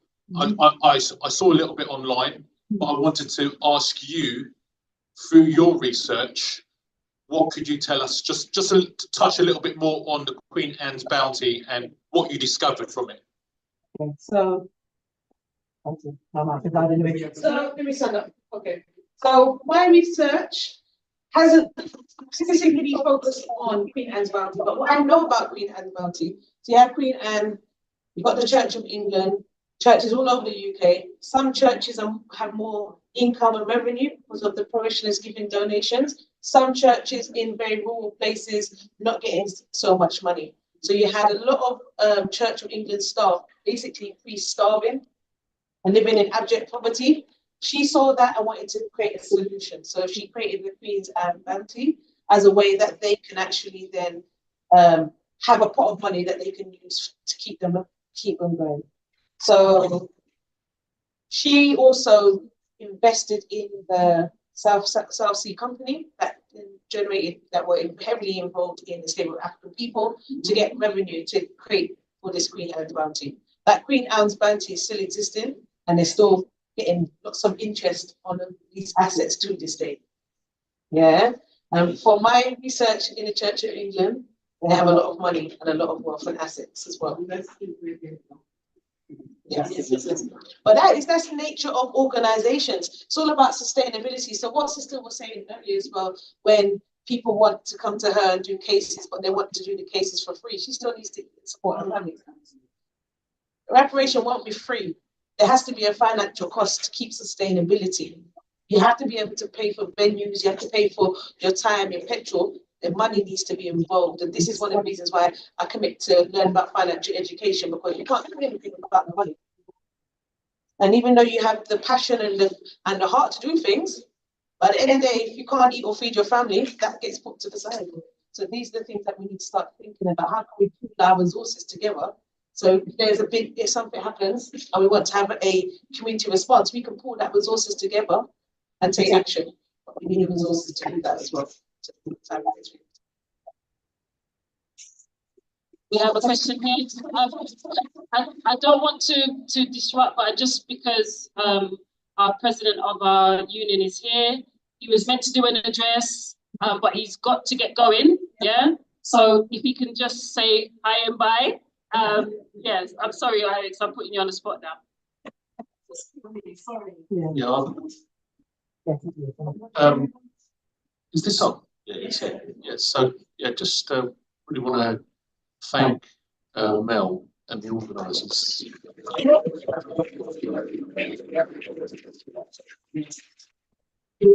Just point out, Jacqueline Bonzi just said, there are a number of events taking place today. Some of them being organised by other trade unions. I happen to have seen, for example, the Black and Ethnic Members Committee is putting on an event this evening. It's not specifically on the theme of reparations, but I think it's connected. And I do think we're working together across the whole of the trade union movement. It's not an RMT thing. It's not. It's a working class thing. It's something that we need to join up and talk about. So this is great what you're doing here, and let's work together in the future.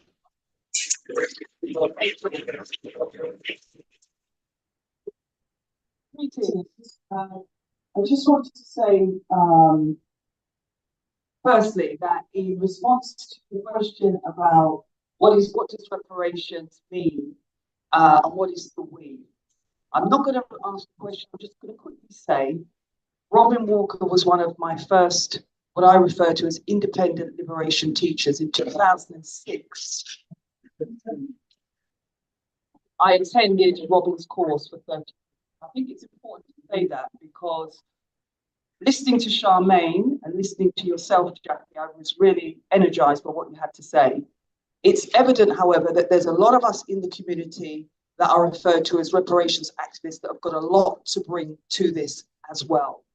And so really what I want to do is speak to Charmaine afterwards, because I'm working as part of RTAC, which is reparations to this African generation, because myself and Sister Shaz, who works for another organization, were responsible for the First of Messiah annual Reparations Day March that occurred 2024 this year. And that was at lastminute.com because there was a change of committee. I'll land on this point. Ras Gabriel Wald was responsible for founding the First of Messiah, aka August, Reparations Day March in 2014. He has now returned to the ancestors. He's another great example of foot soldiers that have been doing the work. The reason I mentioned Robin Walker, however, is because I myself wrote a book in 2013, got a whole chapter in there about reparations, identified Elizabeth I. That book should be mainstream. It's not, because it doesn't fit the narrative of saying that things have got better.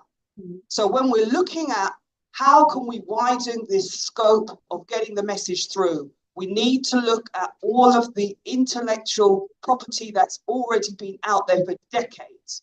And as I said, Ras Gabriel Wald himself wrote a book, The Historical Report about the Rastafari movement here in the UK. So there's volumes already out there of our intellectual worth that we also need to tap into. So I will be speaking to you, Charmaine, about that. And I just want to thank again the organisers and know that there are other people that have been doing this work as well, and we must work in unity. Thank you for listening.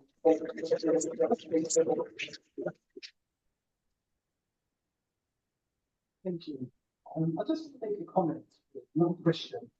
Now, I agree that we need capacity building and we need intellectuals, and we have them here. Robin, Charmaine, Gloria. The comment I'm going to make about this money of 100 billion, a lot of people are looking at that as if it's a huge sum. It's not a huge sum of money. 100 million is traded every day. Yeah? And the comment I want to make is that about 20 years ago, I watched a documentary with my mother around a Jamaican historian called Beckford, which you don't know. And what they were looking at was what Britain would owe Jamaica alone, just Britain. This was 20 years back. And they quantified that Britain would owe Jamaica 20 years back, 24 trillion pounds. So let's start thinking about the numbers, the money, and plus everything else that you're already doing. Thank you very much.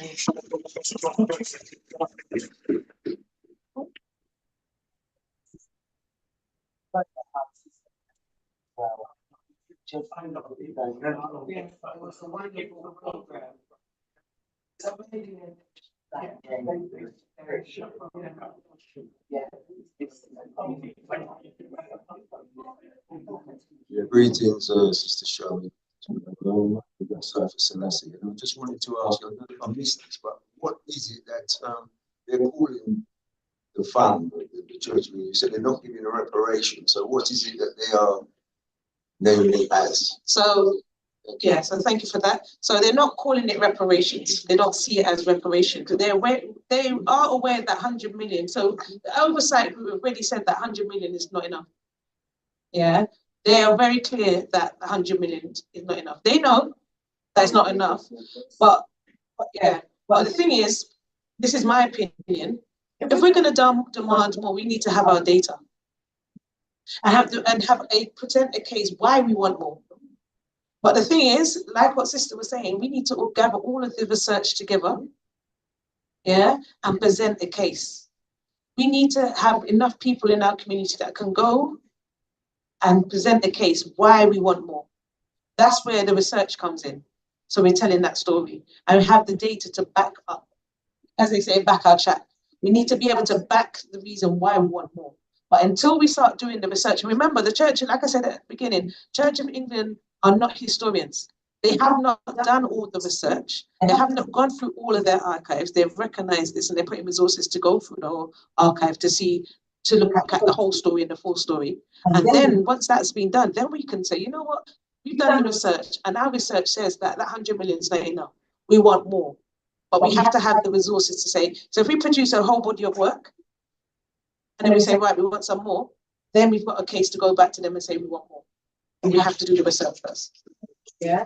And that's why I need people in here to say, come on, let's work together as well. Because my role in there is going in there and say, yeah, we're going to do this work. We need to involve the people, not certain people and the some familiar faces that you see all the time. We need to go to the grassroots people. So some of the people that are not even in this room at the moment, the mama at home fighting with their children or thinking about, okay, where this child's going to go in September because they never got their GCSE results. And right with GCSE, we need those people to contribute. They've got something to say. They're living the legacy of enslavement. We need those people in.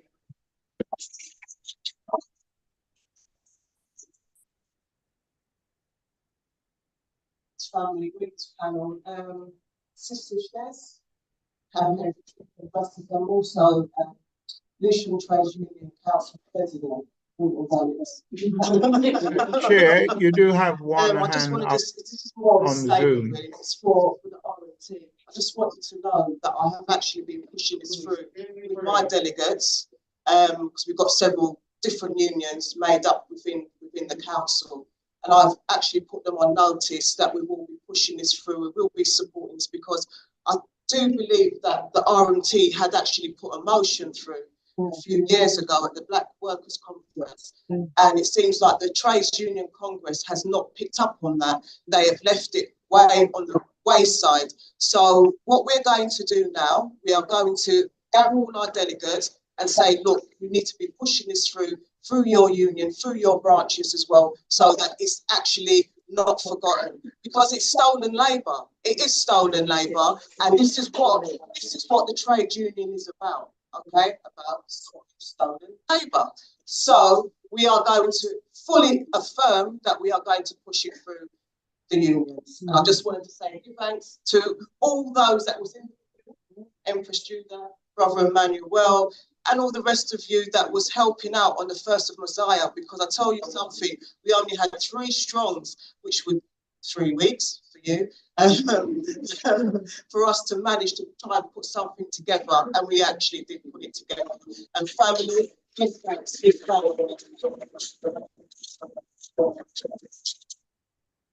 We have someone on Zoom wanting to speak. Thank you. Time is running. Actually, got something else. Okay.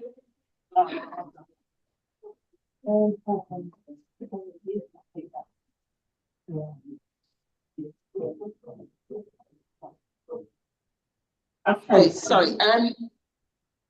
I'm sitting here as somebody who's worked for decades in the community and voluntary sector. And what I'm hearing is the same thing that I hear from voluntary organisations. We want money, we need money, we want money. That's the wrong starting point. You have to start with, what is it you want to do? Oh, no, What is it you want to change?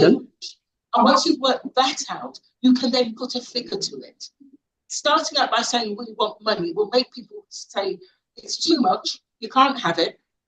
It will make people think, well, if you're grandmother was raped or they had a toe cut off or whatever, what value money-wise are you putting on that? And that is not what reparations is to me. It's about repairing the damage. So you would look at what is the damage, where would we have been in? What position would we be in if it had not been for reparations? Sorry, if it had not been for enslavement. And what do we need to do to put that right?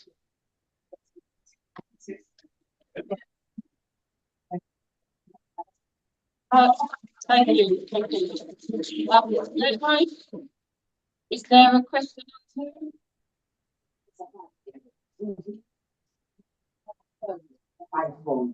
Yes, Chair, you have floor. one speaker, one question on the Zoom, if you want to call them. Lenoy, is there a question on Zoom? Yes, Chair, there's one questioner, if you want to call them. I am iPad. Can't hear you. Okay, I'm not sure why. There is one questioner. Let me put my camera on. Yes, there is one. Can you hear me? No, we can't. I'm standing by the laptop, which is why I can hear you, but no one else can hear you. Is it possible to type it in the chat? You want to put the microphone by the laptop and then we'll pick it up?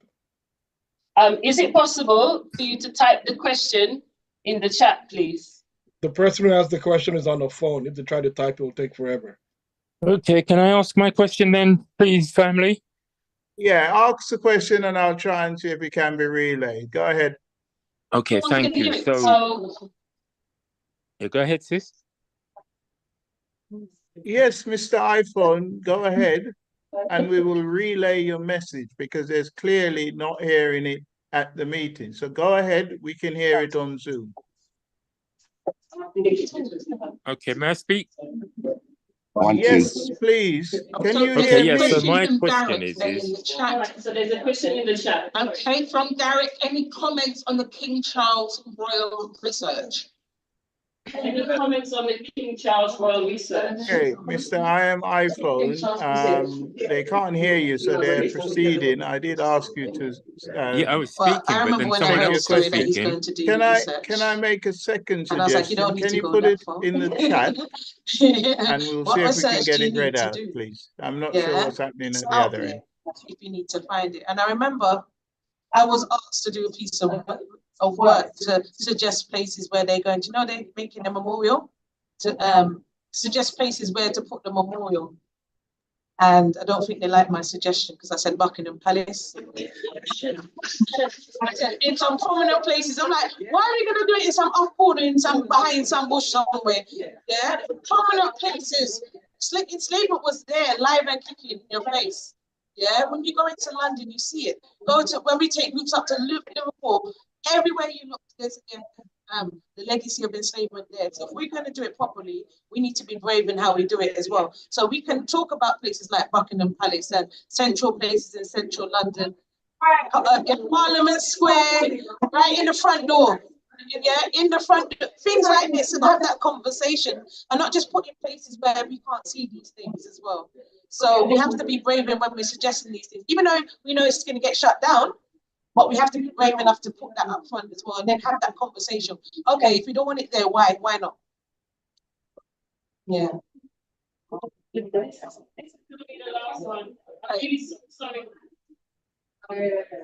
There's also a question about this ACRA conference and how, why, consultation, consent, who has been involved, what, who commissioned the Ghanaian government. And I think this is a similar issue with CARICOM. So who's asking this question? I'm not going to know the name. I don't know who commissioned it, but we were invited to go and listen. It was a conference by reparations, I was just a guest. And so I went. Robin, do you know any more about? Obviously, His Excellency,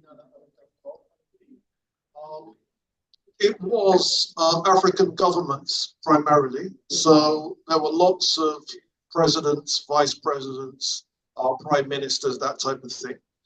And there were also a lot of intellectuals and lawyers.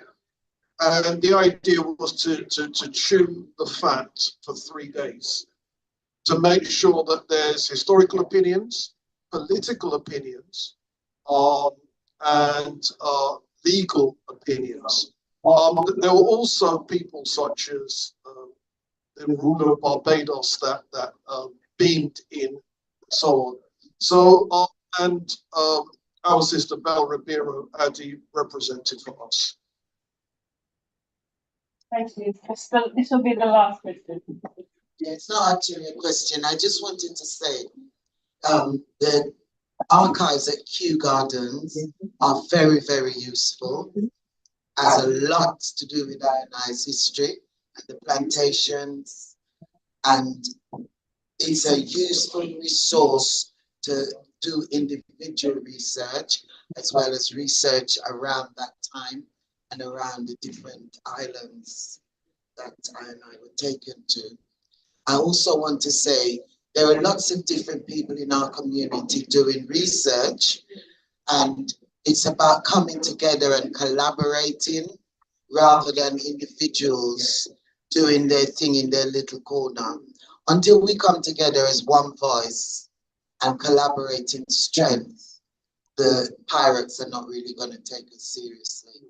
So I think we need to really focus on oneness and collaborating.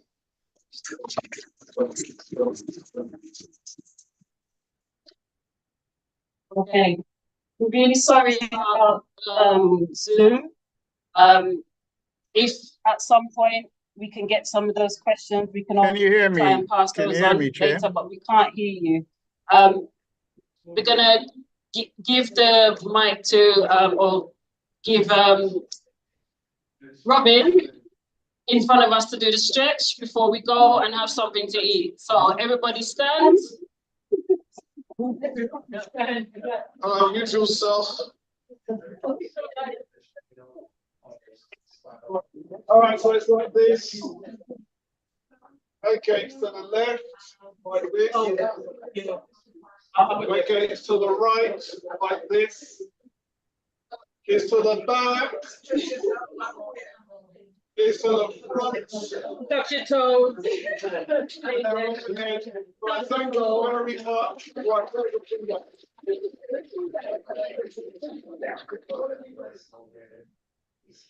Okay, it's hot food, it's hot food. So please, like I said, the church is having their session. If we can keep the noise down outside and get our food and come back into this place. And there's drinks at the back table. There's drinks at the back table. I see. This extra is fun. Stacey, I did a glass of Korean with a Montreal type of bread with a truffle salt and blues, and then blueberries, chipotle, bourbon box. I didn't put that. Oh, and bourbon is that. I put in a tart tomato basil salad with that, and a turnip mash with horseradish sauce.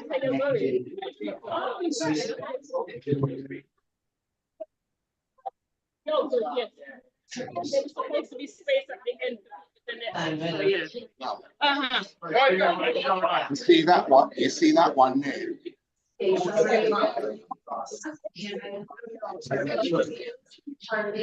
are perfectly cooked, but you know what? Would it hit home run on this?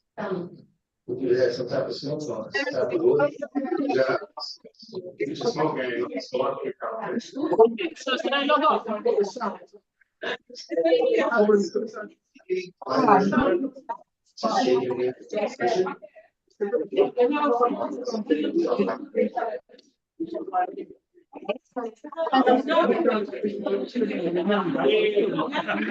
can we mute the extra long mic so that way those of us in the Zoom can have a conversation?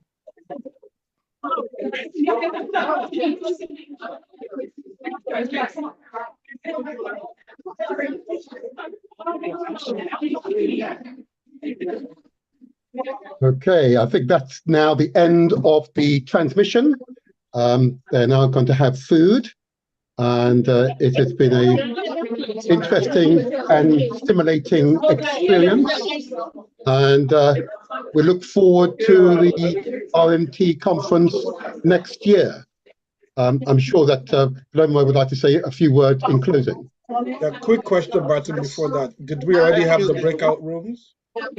Yeah, but that's all past now. I think this is the end, I believe. Okay, I'm just making sure. I was working, so we can't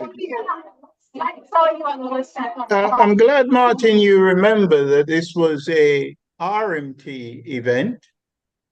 And as stated by me earlier on, I was expected to monitor the Zoom, and it's not really clear why, without any notification, you kept taking the host. And what we've done to prevent further Zoom bombing, which has been prevented, you may have noticed, is by ensuring that no one could switch their camera. Thank you very much, Glenroy. I shall now end the transmission now. Thank you so much. Well, have a good evening, Glenroy. Thank you very much. To the rest of the people here, Martin, please. So the reality is that we need to be disciplined about managing these. And if you are going to take the host, if anyone's going to take the host from somebody, please maybe notify them.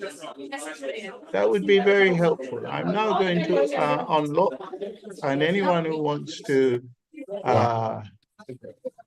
switch their camera on can do so. But part of the Zoom bombing were people opening their you didn't make it. camera. You told me you would let me know. Don't say no to me. You said you would let me. Sorry. It doesn't work. You didn't even tell me it's very late. I'll go connect.